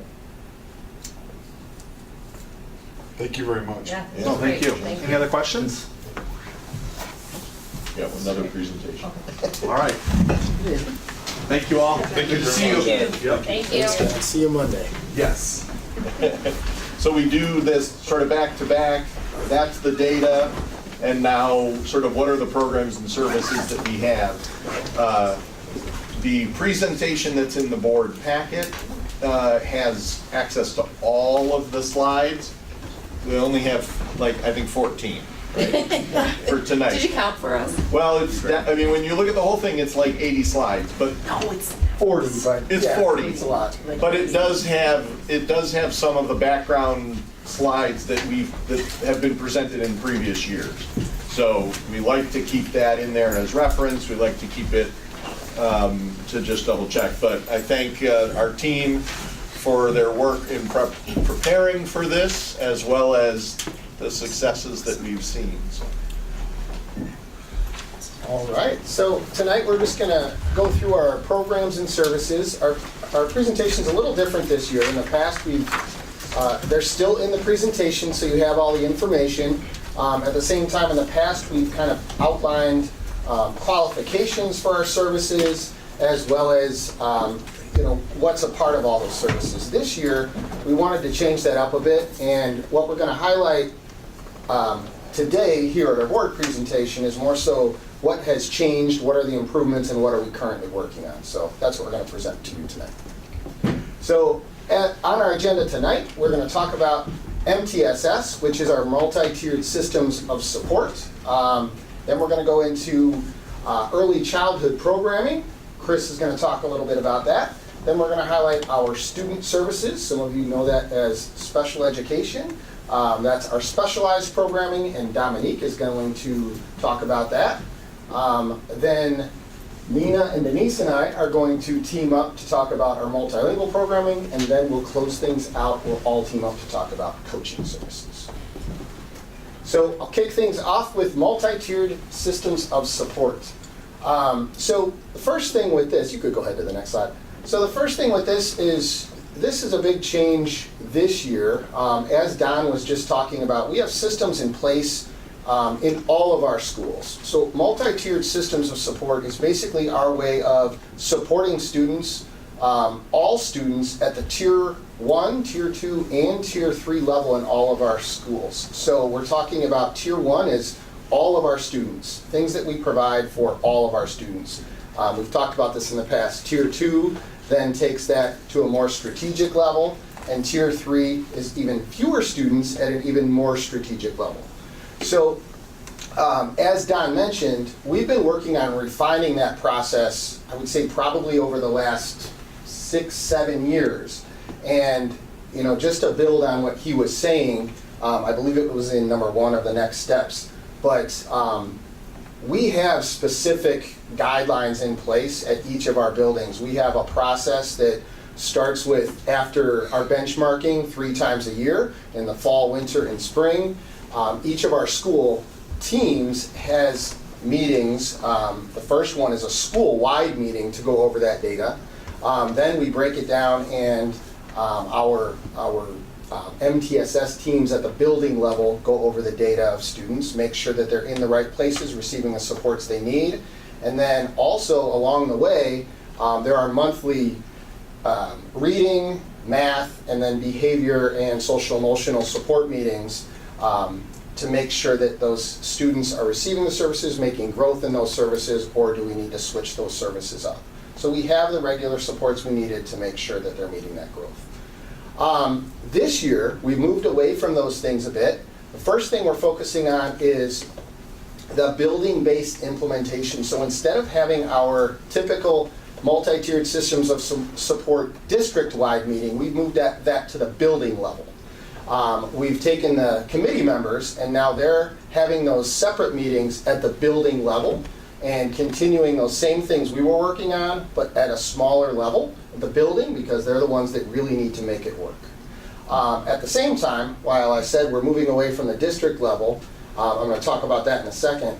The second thing we're working on is, John was just here from ECRA, and we're working on, they have a new database that's a little more intuitive and kind of gives us all of the tools of iReady, ECRA, you may not know all of them, but probably 10 different systems that we use around the district, and instead of logging into 10 different systems, it puts them all at our fingertips in one system. So we want to make sure that we as a leadership team understand that system, but then we're also teaching it to the people on those MTSS teams in the building so that they can use it to best meet their needs as well.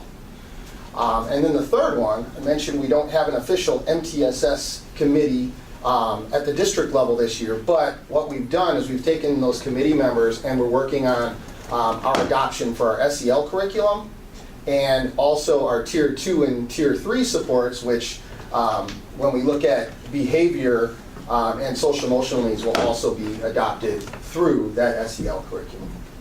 All right. And I'm going to go ahead and turn it over to Chris for early childhood programming. Great. So just a quick update and review.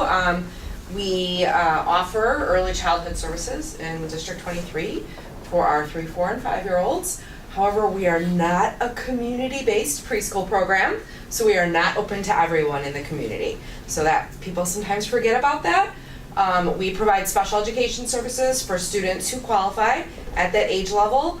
They transition from early intervention or they're identified through a screening that they need additional services. So that's one part of our program. The other part is Preschool for All. And that's a grant-funded program that is for at-risk students. And that also, there's a qualification for that. So again, not open to all community children. So it's important to understand the distinction. We don't have a parent-paid program. You know, you can't walk into Eisenhower with your 3-year-old and say like, okay, we're here in preschool.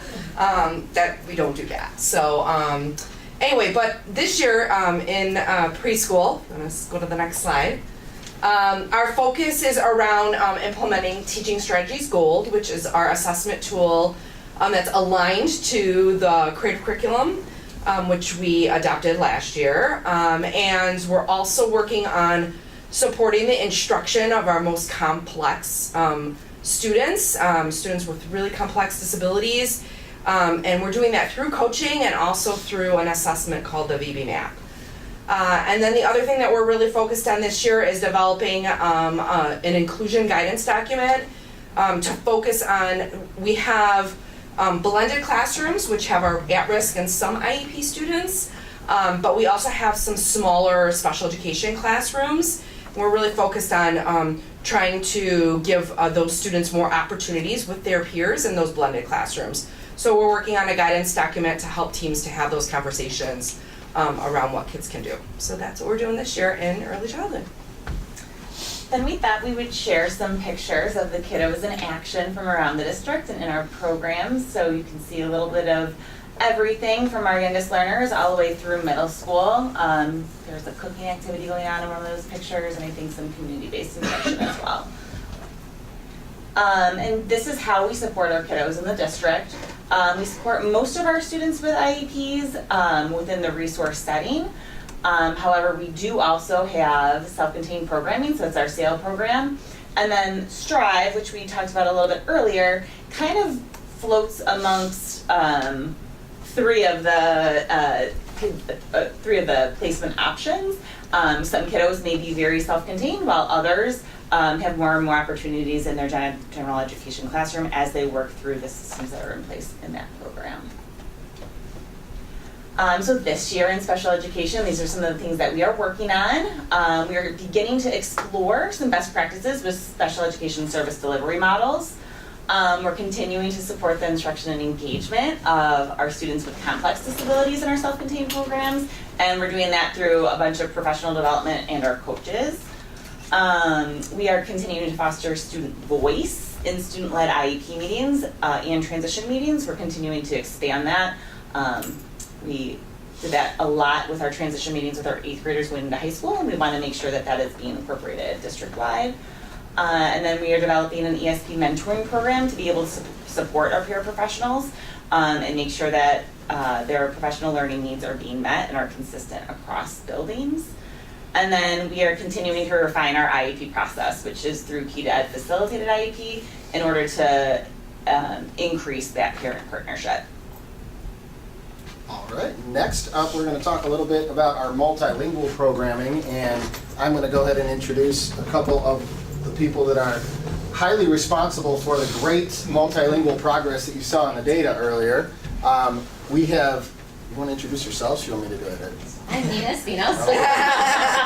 Hi, I'm Denise Valladares. There are district multilingual teachers. They both used to be teachers in our district, and then we hired them for these positions 2 years ago, right? This is our third year. Yeah. There you go, third year.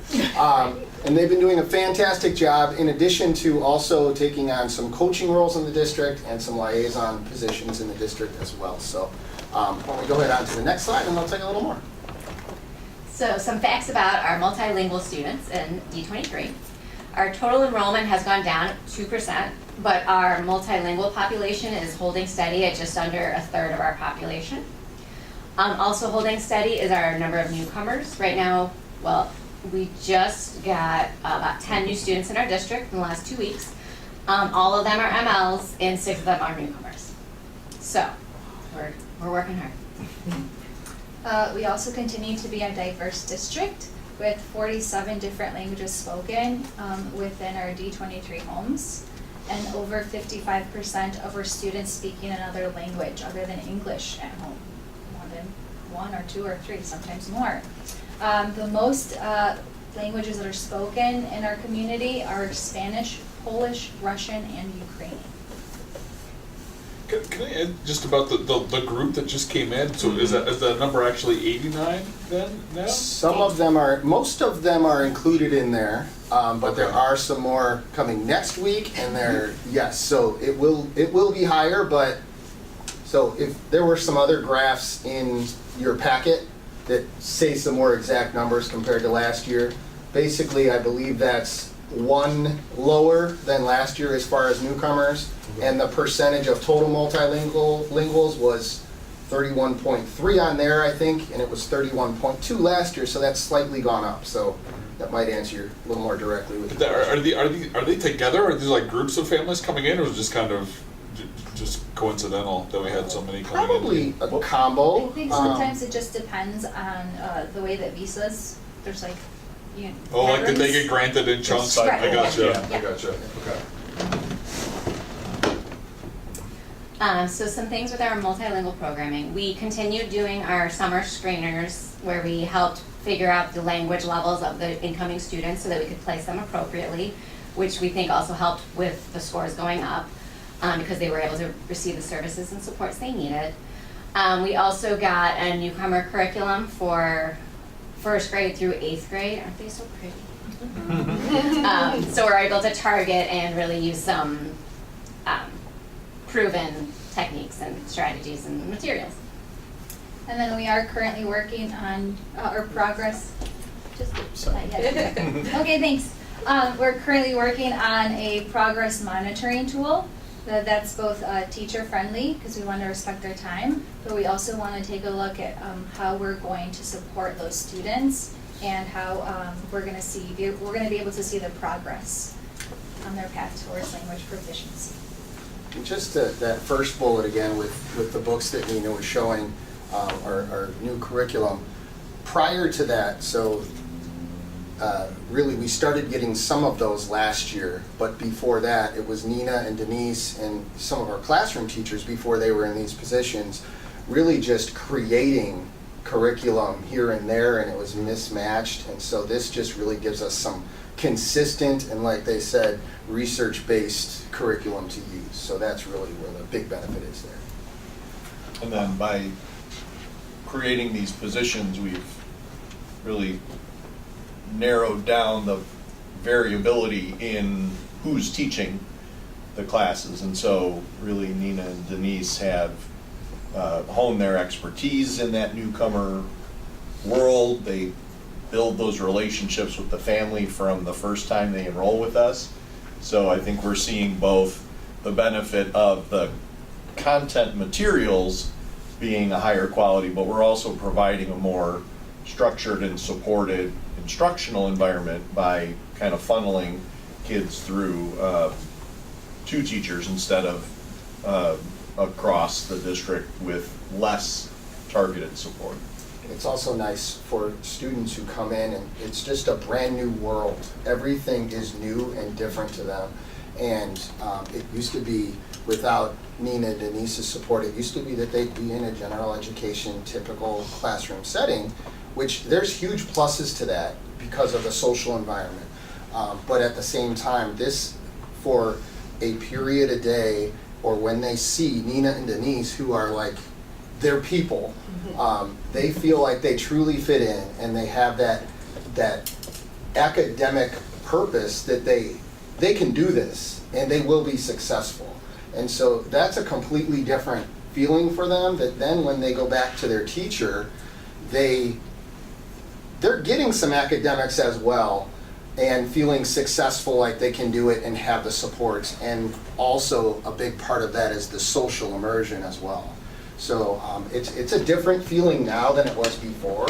And on top of that, the teachers know they have someone to coach them through this and they're going to be getting resources along the way. So. Like, what is your day like? Like how does that, break it down? You don't want to know. Oh, it's starting at 8:25. But I mean, it's like parts of it are clearly like with small groups of the kids that you pull out for. It sounds like they leave for that each kid is with you for at least one period a day, or about that. Okay. So for the newcomers, I usually have a couple groups that I see in the afternoon, and then my morning is just if a new family comes into our district, it's screening them, welcoming them to the district, just giving them the rundown of this is what your schedule will look like, these are who your teachers will be, this is how Power School and Schoology work, which is really important because often we used to find out that they didn't know how to access these things until the first parent-teacher conference. And by that time, we're a whole trimester into the year. So it's been really helpful to just kind of guide them through what our schooling system looks like, but also to be there as an additional support in any questions that they have. Yeah. Thank you.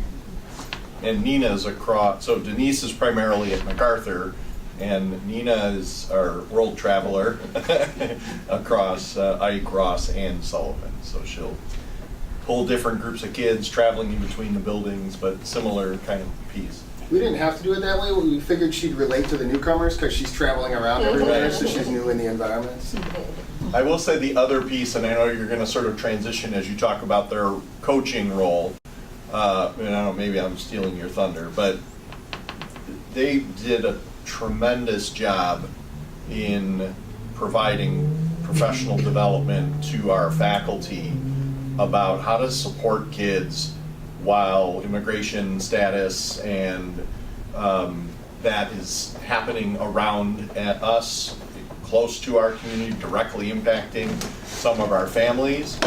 Our teachers wanted to know, how can we best support our students? What can we do to help them in this time?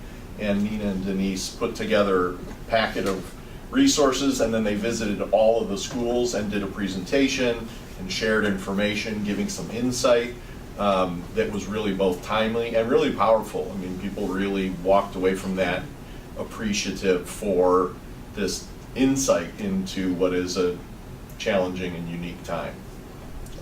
It's great to have them in the trenches, really living with the newcomers day to day, to just make sure that we're all being empathetic to the things we should be empathetic to on a daily basis. And then did you guys work, like I know 214 has the Newcomers Center, so have you guys partnered with them on anything or done anything? So we have been in communication with the high school districts. And then it's always a point of contact, just to kind of touch base with them and see what is going on, how they're approaching certain topics, and it's been really helpful. Yeah, one of the things when we were just there for the dinner, whatever we were there for, I did the tour, and they have a library in the Newcomer Center, and they have books in the kids' language, like their home language, so they can like check out books and have an opportunity. It was pretty cool, so just something. So similarly, something that Nina and Denise were working on last year and have continued this year and will continue in the future is putting together similar, like especially in our elementary buildings, when you have a library in each classroom, is having a newcomer bin in each classroom. So there are the books that the kids can read right when they come in their native language and stuff, and also supports for teachers to access in their native language too. So similar. I was also going to say, just giving kudos to the high school district as well. In the past couple of years, they've done a much better job. They reach out to us, and we've gone to meetings with the person in charge of the multilingual, the Newcomer Center and stuff as well. So they've been bringing us into more things similar to our math partnership and things like that, so that we can be on board with the things they're doing. So that's been a nice touch too. Okay, so moving on to our final portion is our coaching services. As we talked about last year, we have 3 different categories for our coaches. We have our district multilingual teachers, our district level coaches, and our building level coaches. So I'm going to start with our multilingual teachers, as if we haven't talked about them enough. We're going to start with them, and I'm going to turn it over to them. They've already introduced themselves, but do you guys want to just talk we've kind of gone over it, but just in summary, kind of what you guys do in the district? A couple things. Sure. You don't even have to name the ones up there. Oh, okay. So in general, we just, I guess we keep building that sense of community and belonging by welcoming our newcomers, by welcoming new families to the district, giving them the tools and the support and the knowledge that they have made a great choice coming to our district, and that we are here to support their needs, but we're also here to grow and learn from them so that we can better support them throughout their journey with us. They're great resources. They're actually coming Monday in December to our paraprofessional ESP department meeting to provide strategies for all of our ESPs in the district on how to support our multilingual students in their classrooms. So they really do a lot of the coaching and professional learning for all the staff. So. It is nice to see all of our groups of coaches work together, whether it's at an institute day or our instructional coaches. It may not be their specialty to work with multilingual students, but it's their job to coach all staff in all areas. So this pops up a lot. Just like Chris mentioned with our special education coaches, our special education students are also multilingual students in a lot of cases. So we need to share our supports and partner on a lot of things, and it's great to see them working together. So, all right. We're still now. So district level coaches, so we have a variety of different staff in those positions. We have Hannah Sutter, who is our technology integration specialist, and that's her focus. Her focus is making sure we are integrating technology across curriculum, across the classroom, across environments. And then we have our special education specialists, Erin Lim, Abby Cisneros, and Carly Sullivan, and really their focus is around special education curriculum, engagement, assessment, instruction, and behavior.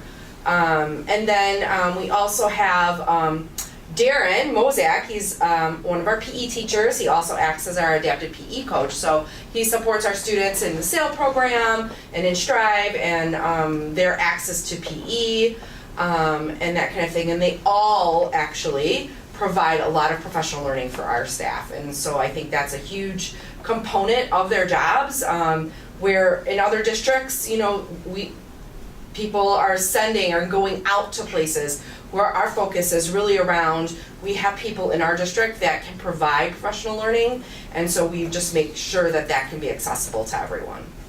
And then the building level coaches.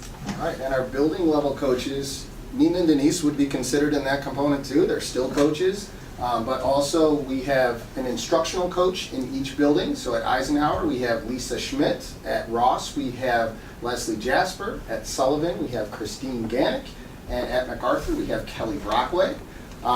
They have a million different roles, but the three that we summed up there are just differentiation strategies, making sure that teachers are meeting the needs of all students and providing resources to ensure that that happens.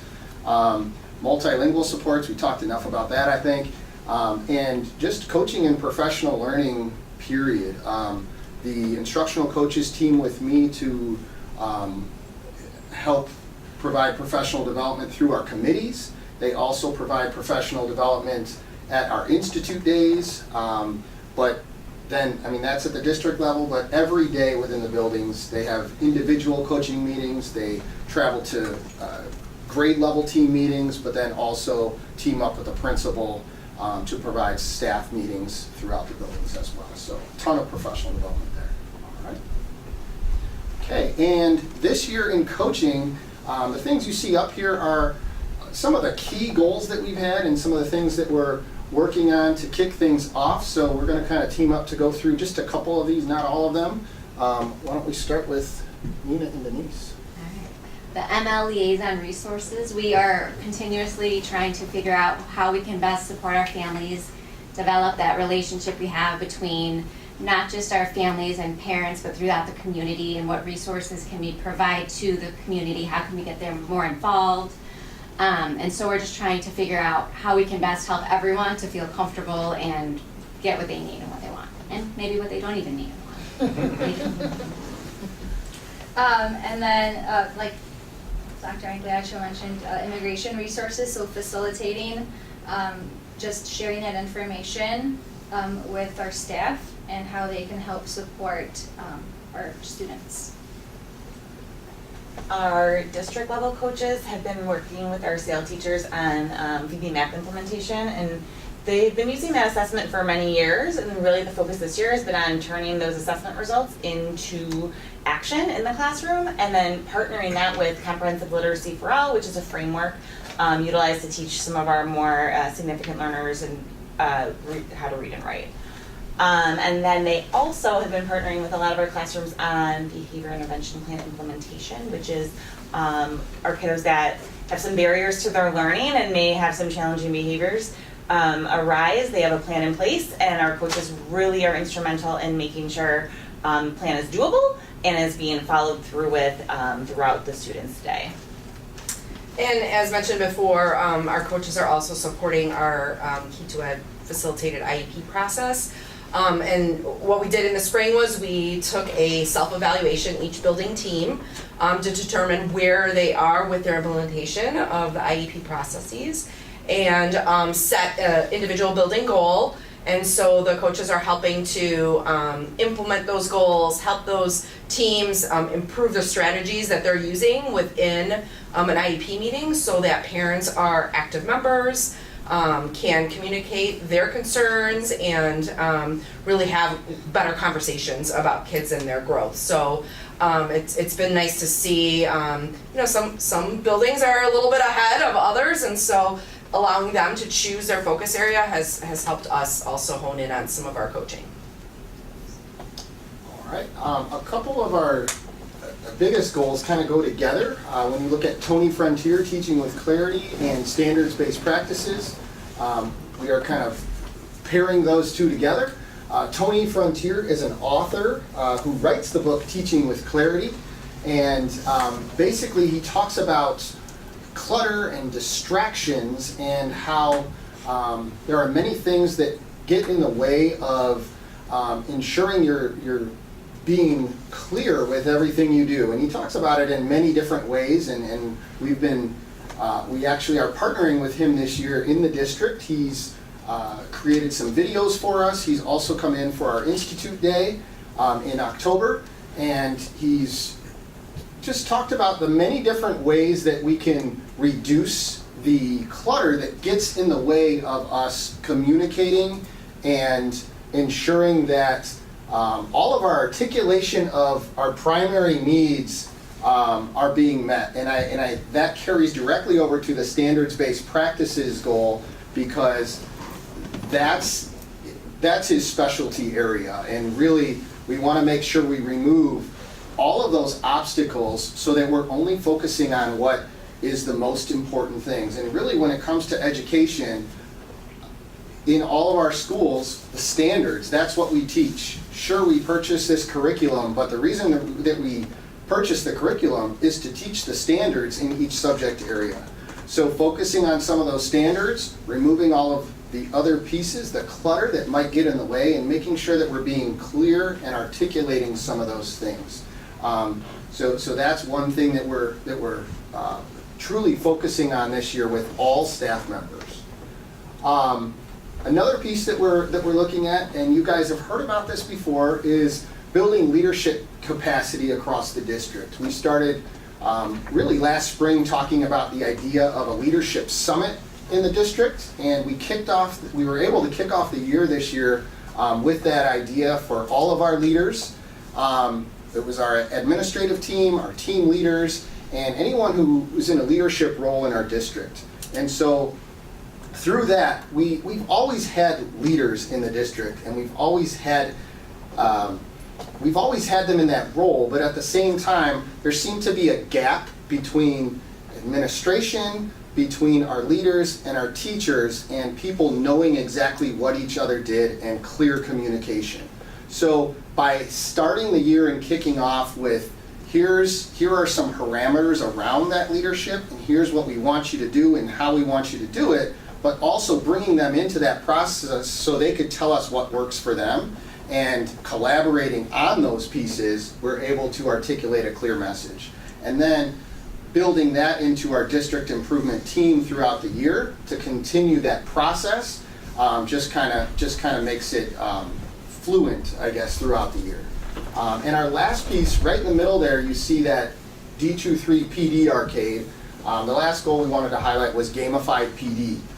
That's been a big piece that we're all a part of, but our instructional coaches have done some huge things around making sure that all professional development this year is gamified. It's part of a bigger picture. You can get credit, and it's a fun process that you get points for, and we're all on a team earning these points, working together to see what we can do as a group. All of our institute days, all of our building PD, you can earn points for everything you do. There are different levels to it. There's a level 1 PD, a level 2, a level 3, and a level 4. So you can just be there for the PD, that's level 1. You take it to the next level and bring it back to your classroom and try it in there, that's a level 2. You then share that with your team, that's another level, and you can keep going and try to take one PD all the way through to level 4. So it's a pretty interesting, pretty cool thing. You guys saw the video earlier in the year. So. All right, and that's our presentation for today. We just wanted to thank you guys for all of your support. Any questions for any of us? Thank you, that was great. Thank you all for coming. Yeah.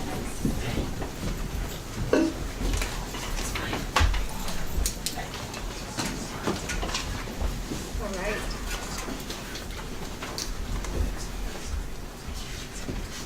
Thank you guys for coming. All right, yes, we have a number, there's a lot of papers there, but all things that we've had conversations about.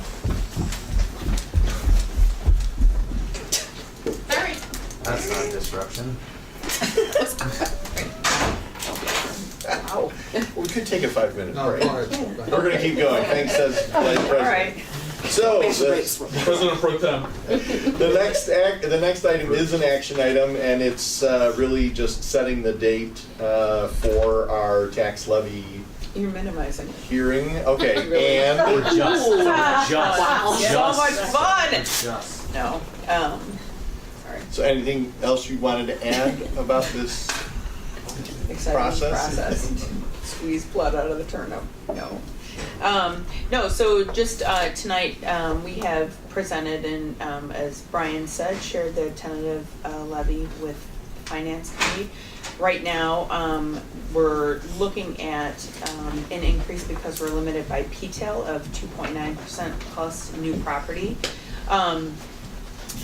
The only real action tonight is to vote for the approval of the tentative levy and then the posting so that we can hold our public hearing. Because we are less than 5%, we're not required to hold a truth in taxation hearing, but we do that for transparency reasons.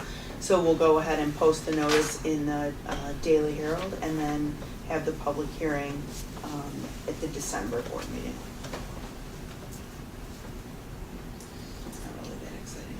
I move to, This is very exciting. You're moving? I move to post it. Thanks. Second. Moved by Brian, second by Spencer. Can I get a roll call? Or any discussion? Roll call? Mrs. Morrissey? Yes. Mrs. Botwinski? Yes. Mr. Grodanis? Yes. Dr. Long? Yes. Mrs. McClaney? Yes. Mr. Nordmark? Yes. Mrs. Peters? Yes. That's great. Perfect. Next up. Did the vote pass? Oh yeah, vote What was passes it? 7-0. Oh my gosh. Our next Sorry guys. it's action late. item is our administrative recommendation to approve Nicholas Associates as our construction manager. Share any other feedback? Yeah, so there are two very standard agreements in there. So we currently don't have, we do with Archon, but we hadn't ever really established a overarching agreement with Nicholas as construction manager. We had done prior work with Nicholas a number of years ago, and that was just on a contractual kind of a one-off of a job that they did. So moving forward, this is a relationship that the district would like to continue with. So both agreements have been approved by our legal team. So this is, again, the overarching agreement for the relationship. There will be project agreements as we kind of get into the Eisenhower work. So likely that'll come within a couple of days of the bid opening in, I want to say, February. So again, this is just that very general agreement with no real detailed information. Fees and whatnot will be in the project agreement. These are just the two like master service That's agreements. exactly right. Yeah. These went on and on. Yeah, They're Like they- so long. Yeah, they're so long. Well, I mean, did legal see anything in there that was a concern, or did you guys, or was there anything that was like a discussion Yeah, point? oh, there were, I mean, there Yeah. were a couple of things that Kevin, and we pulled a couple of different agreements that Nicholas had, and then Kevin went through. Some of the things that they had gone back and forth on were some insurance requirements. We're going to procure the builder's risk insurance for this project, as opposed to having them get it on our behalf. We can save some money doing it that way. And aside from that, it was more minor stuff, but yeah. I didn't find an Easter egg in either of these documents, but I didn't really know what I was looking for either, so Yeah, I read the first few pages, I'm like, oh boy. Yeah, one was 27 and one was 49, and I was like, ooh. Ooh. All right, any more discussion? Can I will motion to approve the preliminary construction management services agreements with. Moved by Tracy, do I have a second? Second. Second by Brian. Can I get a roll call, please? Mrs. Morrissey? Yes. Mrs. Botwinski? Yes. Mr. Grodanis? Yes. Dr. Long? Yes. Mrs. McClaney? Yes. Mr. Nordmark? Yes. Mrs. Peters? Yes. Motion carries 7-0. Next, we have a custodial reduction in force, as we discussed at Buildings and Sites. We have 2 part-time custodial positions that we are eliminating to combine into 1 full-time to better serve the needs of our schools. We've had conversation with the impacted employee, and we're ready to move forward with it. Move to adopt the resolution as presented. Second. Moved by Spencer, second by Bryn. Does anybody have any questions or comments? Can I get a roll call, please? Mrs. Morrissey? Yes. Mrs. Butwinski? Yes. Mr. Grodanis? Yes. Dr. Long? Yes. Mrs. McClaney? Yes. Mr. Nordmark? Yes. Mrs. Peters? Yes. Motion carries 7-0. Next is an updated memorandum of understanding with SEIU regarding contract language. There was a clause in the existing contract that referenced a mandatory retirement at the age of 70, which has probably been a part of that agreement for decades. And when we saw that, we said, I don't think that's legal anymore. To say that you must retire at a particular age. So we worked with Bubba and SEIU as well as legal to update that and strike the language regarding specific age. Any questions about any of that? Motion to approve the memorandum of understanding as presented. Second? Moved by Spencer, second by Brian. Can I get a roll call, please? Mrs. Morrissey? Yes. Mrs. Butwinski? Yes. Mr. Grodanis? Yes. Dr. Long? Yes. Mrs. McClaney? Yes. Mr. Nordmark? Yes. Mrs. Peters? Yes. Motion carries 7-0. Next action item is our FY26 school maintenance projects grant. So like we do every year, we've gone ahead and completed the preliminary application for, it's a $50,000 ISB matching grant with those funds to be allocated towards the MacArthur window siding and door work. When do you find out, like, is there, like, when you get like an official ruling about this? It flips around pretty quickly, I would say. I mean, it's usually within a month or so, Okay. so, yeah, I move to approve. Thank you for putting that together. of course. Second. Moved by Brian, second by Bren. Any questions? Roll call, please. Mrs. Morrissey? Yep. Mrs. Butwinski? Yes. Mr. Grodanis? Yes. Dr. Long? Yes. Mrs. McClaney? Yes. Mr. Nordmark? Yes. Mrs. Peters? Yes. Motion carries 7-0. Next action item is a recommended action for the IASB resolutions directed vote. This is so exciting, you guys. And in your packet, the memo describes the different recommendations for article revisions. And the final item is a nomination for the IASB president and vice president. As we did at the IASB dinner, in the event that there was some action on the floor, we wanted to provide Becky with the independence to vote as she sees fit, if there. She sees fits. See fits. She probably sees fits all the time, but There might be fits during she can the- also vote as she sees fit if there are nominations from the floor.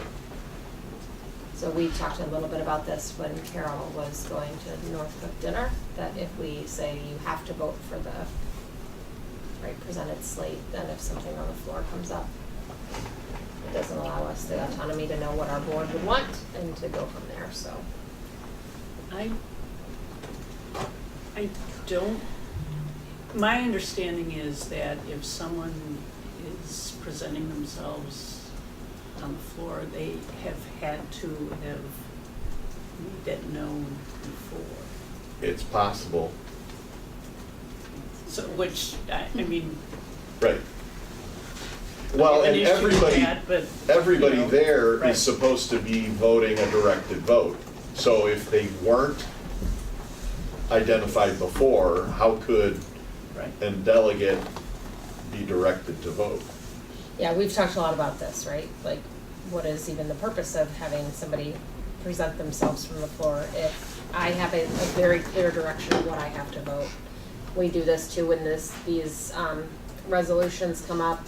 people get up there and argue about them and how you should change your mind, but you guys have all told me that I should vote this way. I can't change my mind, so like, what's the point of sitting there for Right. 4 hours listening to them argue, so. I mean, we don't really have any concern or issue with the slate as presented too, so we could modify it just to be vote the slate. Yeah. What do you want? I don't care. Like, I don't know any of these people, you know? Like, it's, this is always awkward. Like, I don't know. I would prefer to give Becky the flexibility, right? I To do, you know, if something strange happens, that we're really trusting you with this position and that we trust you'll make the right decision.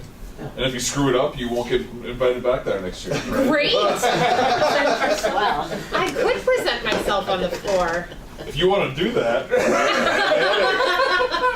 Careful you wish for. But yeah, I mean, I would. I don't know if you guys however are- to do this to give Becky maximum flexibility. So that's as That's presented. the motion. So you move as the motion? Yeah, sure. I move the motion as Yeah, presented. got it. So moved by Brian. Second, risky. But I'm gonna go with it. Second by Brent. Nervous, but we'll see. And next year you can be the delegate. Usually not in town. None of the topics were all that interesting, or like before you were here, like it would be They stuff really like weren't. to have guns in the safe, right, and to let teachers be armed, right, for a couple of years there. These where, were all where it was just stuff where bylaws, it's like, no, right. bylaws and article revisions. There were no Right. There's nothing action big. resolutions. Right, but this stuff seems pretty tame, right, relative to some of the things. So that trust me we've with the done in tame past. stuff. When it gets interesting again, take it all. Pick somebody else. All right, so I have a motion by Brian and a second by Bren. Can I get a roll call, please? Mrs. Morrissey, Yes. Mrs. Botwinski. Yes. Mr. Grodanis. Yes. Dr. Long, Of course. Mrs. McClaney, Yep. Mr. Nordmark, Sure. Mrs. Peters. Yes. The motion carries 7-0. The next action item is the approval of the NSSEO Articles of Agreement. This has been a topic of discussion and investigation for multiple months. Thanks to Carol for her work as our representative on NSSEO.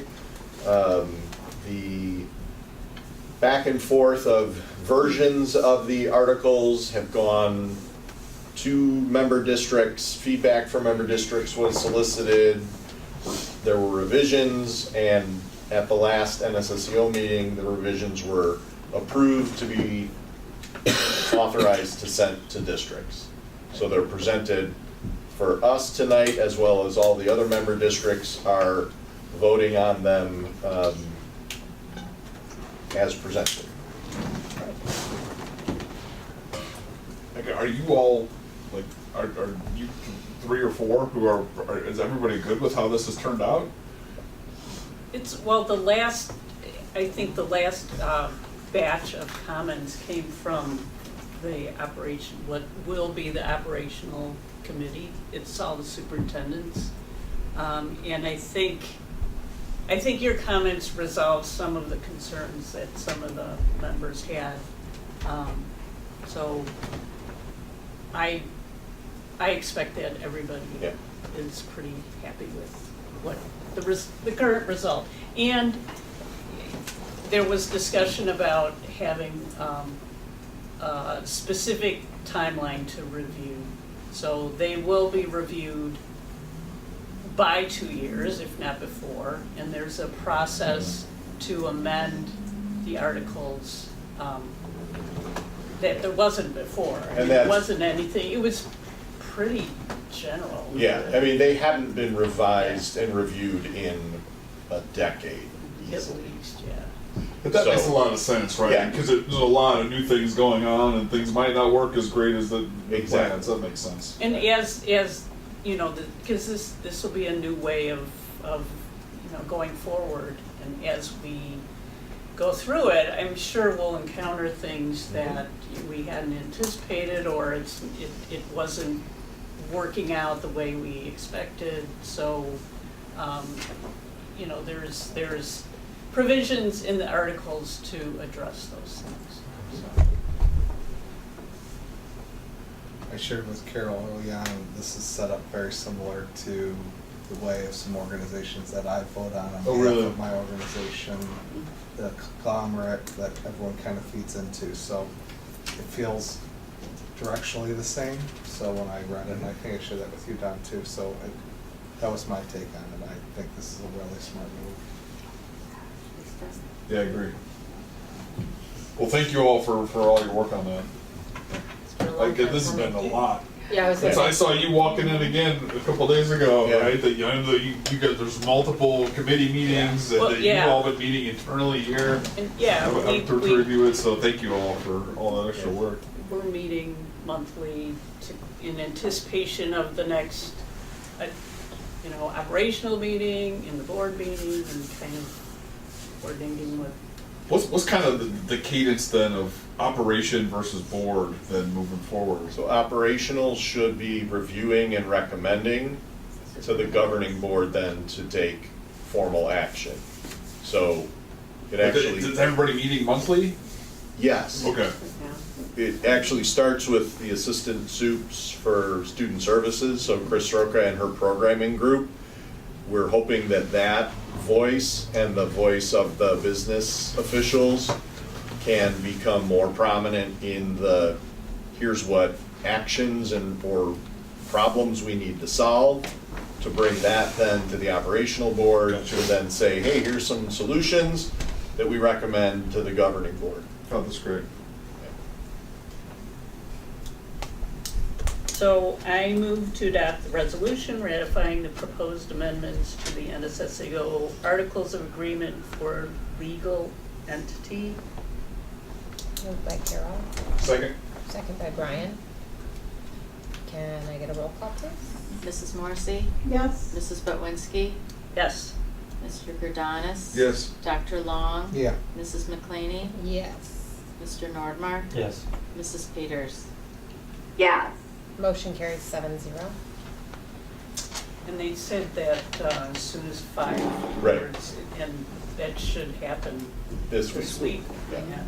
It just needs the majority of the member districts. So as soon as 5 have ratified, then they'll go into effect, so. Our next action item is a draft of the 2026-27 school year calendar. Calendar committee met on October the 23rd. Thank you, Dr. Long, for participating in that.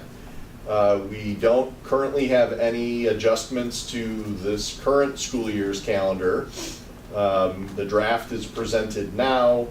We meet again as a committee in the spring, hopefully after any potential snow or weather days, so that we can set or affirm the final days of school in the event that anything that needs to be changed. And at that point, if there was any feedback or any other modifications to next school year's calendar, there's an opportunity for action. This draft calendar for next year provides a non-attendance day for Yom Kippur, the November 3rd election day, January the 4th, and February 12th, all as non-attendance days, and our traditional breaks for Thanksgiving, winter, and spring, and Teacher Institute days on August 17th, October 12th, January 5th, and April 6th. That was good. So no Veterans Day? No Veterans Day, Okay. but No Columbus Day. Indigenous Peoples / Columbus Day is in this Oh, version you in guys alignment. did. In We have alignment the- with 214. We have a waiver for Veterans Day because we do the big Veterans Day assembly. As long as you're doing, you can achieve the waiver so long as you can demonstrate that you're actually doing something educational to honor that holiday. So we could do that for Martin Luther King if we chose to, President's Day if we chose We to. should but- probably share that to the community so they understand why we're not off that day. Ah, I'm just saying. yeah. Yeah, and then we were we were off with 214 at the beginning of this year too, where they did not have Yom Kippur off, but they did. Something was off this year that doesn't feel like it's normally off, where nobody had the same schedule in the first couple weeks. Well, it was Rosh Hashanah and Yom Yeah, it was Kippur. Rosh Hashanah Both and Yom fell Kippur, yeah. within the school days calendar. Right. 214 took both. We elected to take Yom Yom Kippur and not Rosh Hashanah. Is that correct? Yep. As the higher holy day of the two. So there I was think that 214 was No, actually they took both. switched. They took No, they both. took both. 214 took both. But we always start the with 214 kids. I had both, right? Yeah. And Right. there were consecutive weeks where one day Maggie went to school and they didn't, and one day the older girls Yeah. went to school and Maggie didn't. We always start with 214's calendar. Yeah, they might have just been skipping school. Maybe let me go home and validate what happened here. But we don't align start and end just because their calendar and our calendar are different in those regards. The priority that we've heard in terms of feedback from our surveys has been align your breaks so that spring break, winter break match up. And then whenever possible, we try to match up all of the institute days and professional development days and holidays. But again, we have a different calendar setup than they do. They have more flexibility than we do. So it doesn't always line up exactly. If you remember this last year, we made a conscious effort, and I think we tried to do it again this year when we could, is to consolidate, not having random days. Yeah. So because of Yom Kippur falling on a Thursday, we moved what would have been usually Columbus or Indigenous Peoples' Day up to create a long weekend versus having, and so that was the feedback that we had heard from people is All stop these having- weird days. A random Yeah, in the middle of the Tuesday week, off yeah. is tough. Yeah, and so we tried to consolidate them where we could, and this year, I think both those Jewish holidays are on a weekend. So, One's on a Monday. Rosh Hashanah is on the weekend this year. yeah, so we were able to. Yeah. We do have one of those kind of random days, and that's that April 6th, which is the consolidated election.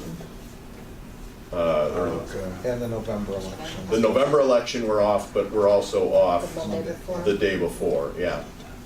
I think too is that so 214 takes off Rosh Hashanah and Yom Kippur, but they go to school Thanksgiving week through Wednesday. Yeah, So they go right, Monday, so Tuesday. they trade off their days off in different ways than we choose to trade our days, right? So it's a, Try to match it as much as possible, but So yeah. I just will thank the PHEA and the principals that were on this committee. It was very collaborative again, and I'll move to approve the draft calendar as presented. Second. moved by Spencer, second by Brent. I just have one more question. Yeah. Sorry. Have we historically always done just 1 year at a time, or have we done 2 years calendar at a time? I We feel used to do Yeah, 2 years calendars at a time. yeah, Our challenge is that we would always have to edit because we don't get 214's calendar until August of the year, of the prior year. oh, they do year by year. So we by could, year? yeah, they do 1 year by year. So we could draft 27, 28, Yeah, but we know we would have to change it once 214 releases their calendar. So that's why we switched it to releasing a draft in the fall for the following school year. and when do they usually release theirs? They send theirs out in, I think they take action at their August board meeting, if it's August or early September. But we get it in early September for the following school year. I gotcha. And then we usually have our committee meeting in October. You can try to join that board too, change that. I'm good. No, that's, no, this is my time right here. I'm not suited for that level. No, Never not say at all. never. Can I get a roll call, please? Mrs. Marcy? Yep. Mrs. Botwinski? Yes. Mr. Cardonas? Yes. Dr. Long? Yes. Mrs. McClaney? Yes. Mr. Nordmark? Yes. Mrs. Peters? Yes. Motion carries 7-0. The final two items are both information, and we've had a lot to view and consume tonight, so we're not going to do the presentation, but I put in your packet what typically has been the presentation on enrollment projections. We use a tool from Frontline, and that uses their software to determine, based on live births and based on our historical pattern of the amount of kids that enroll with us and the changes in and out of the district over time. They call that the mortality, yes. Motality. No R. Rate and not them. So we use that, but this year I also provided information regarding the other two most impactful factors for us, which are, as new families move in, immigration-wise, or as new families move in or out for real estate. And those other two factors are more variable. Obviously, we have no way of predicting either of those two. But as I shared in the presentation, we are seeing, we saw a 16% decrease just in the number of kids being born, babies being born within the area post-COVID. So that's a significant factor that obviously, as there are fewer kids in the community, they're not going to end up being kindergartners with us. But you'll also see then the trends regarding immigration, which are beginning to trend downward, and our real estate enrollment really pretty steady. We saw some dips during COVID and immediately post-COVID, kids moving out, which we understood and experienced during the COVID time, but that has, again, transitioned back. So what we do after we take those rates, we run it through the projections. The two that I provide, the one that's a 3-year is probably the most accurate because it's obviously shortest term based on the actual data that we have, and it's probably most accurate only for a year because, as we know, the other factors come into play. So I show that there, and then the final one that we share is the one with some projections for full-day kindergarten and potential increase. So from a budgeting standpoint and from a long-range planning standpoint, we want to prepare for the most expensive of those options so that we're prepared for that, and then we of course make the decision the year prior, knowing with more certainty the actual data.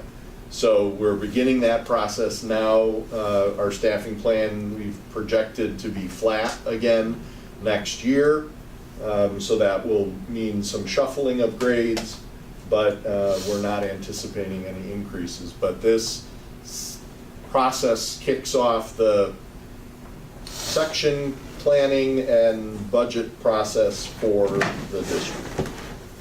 And we'll bring back that staffing plan in January. Thanks. It just feels like you have to be flexible, right? And because there's a lot of variability, right? So we plan for the worst and hope for the best and stay nimble enough to react as needed. Love it. Nimble. Nimble. Nimble. And the last item is also an information item, as shared in Buildings and Sites.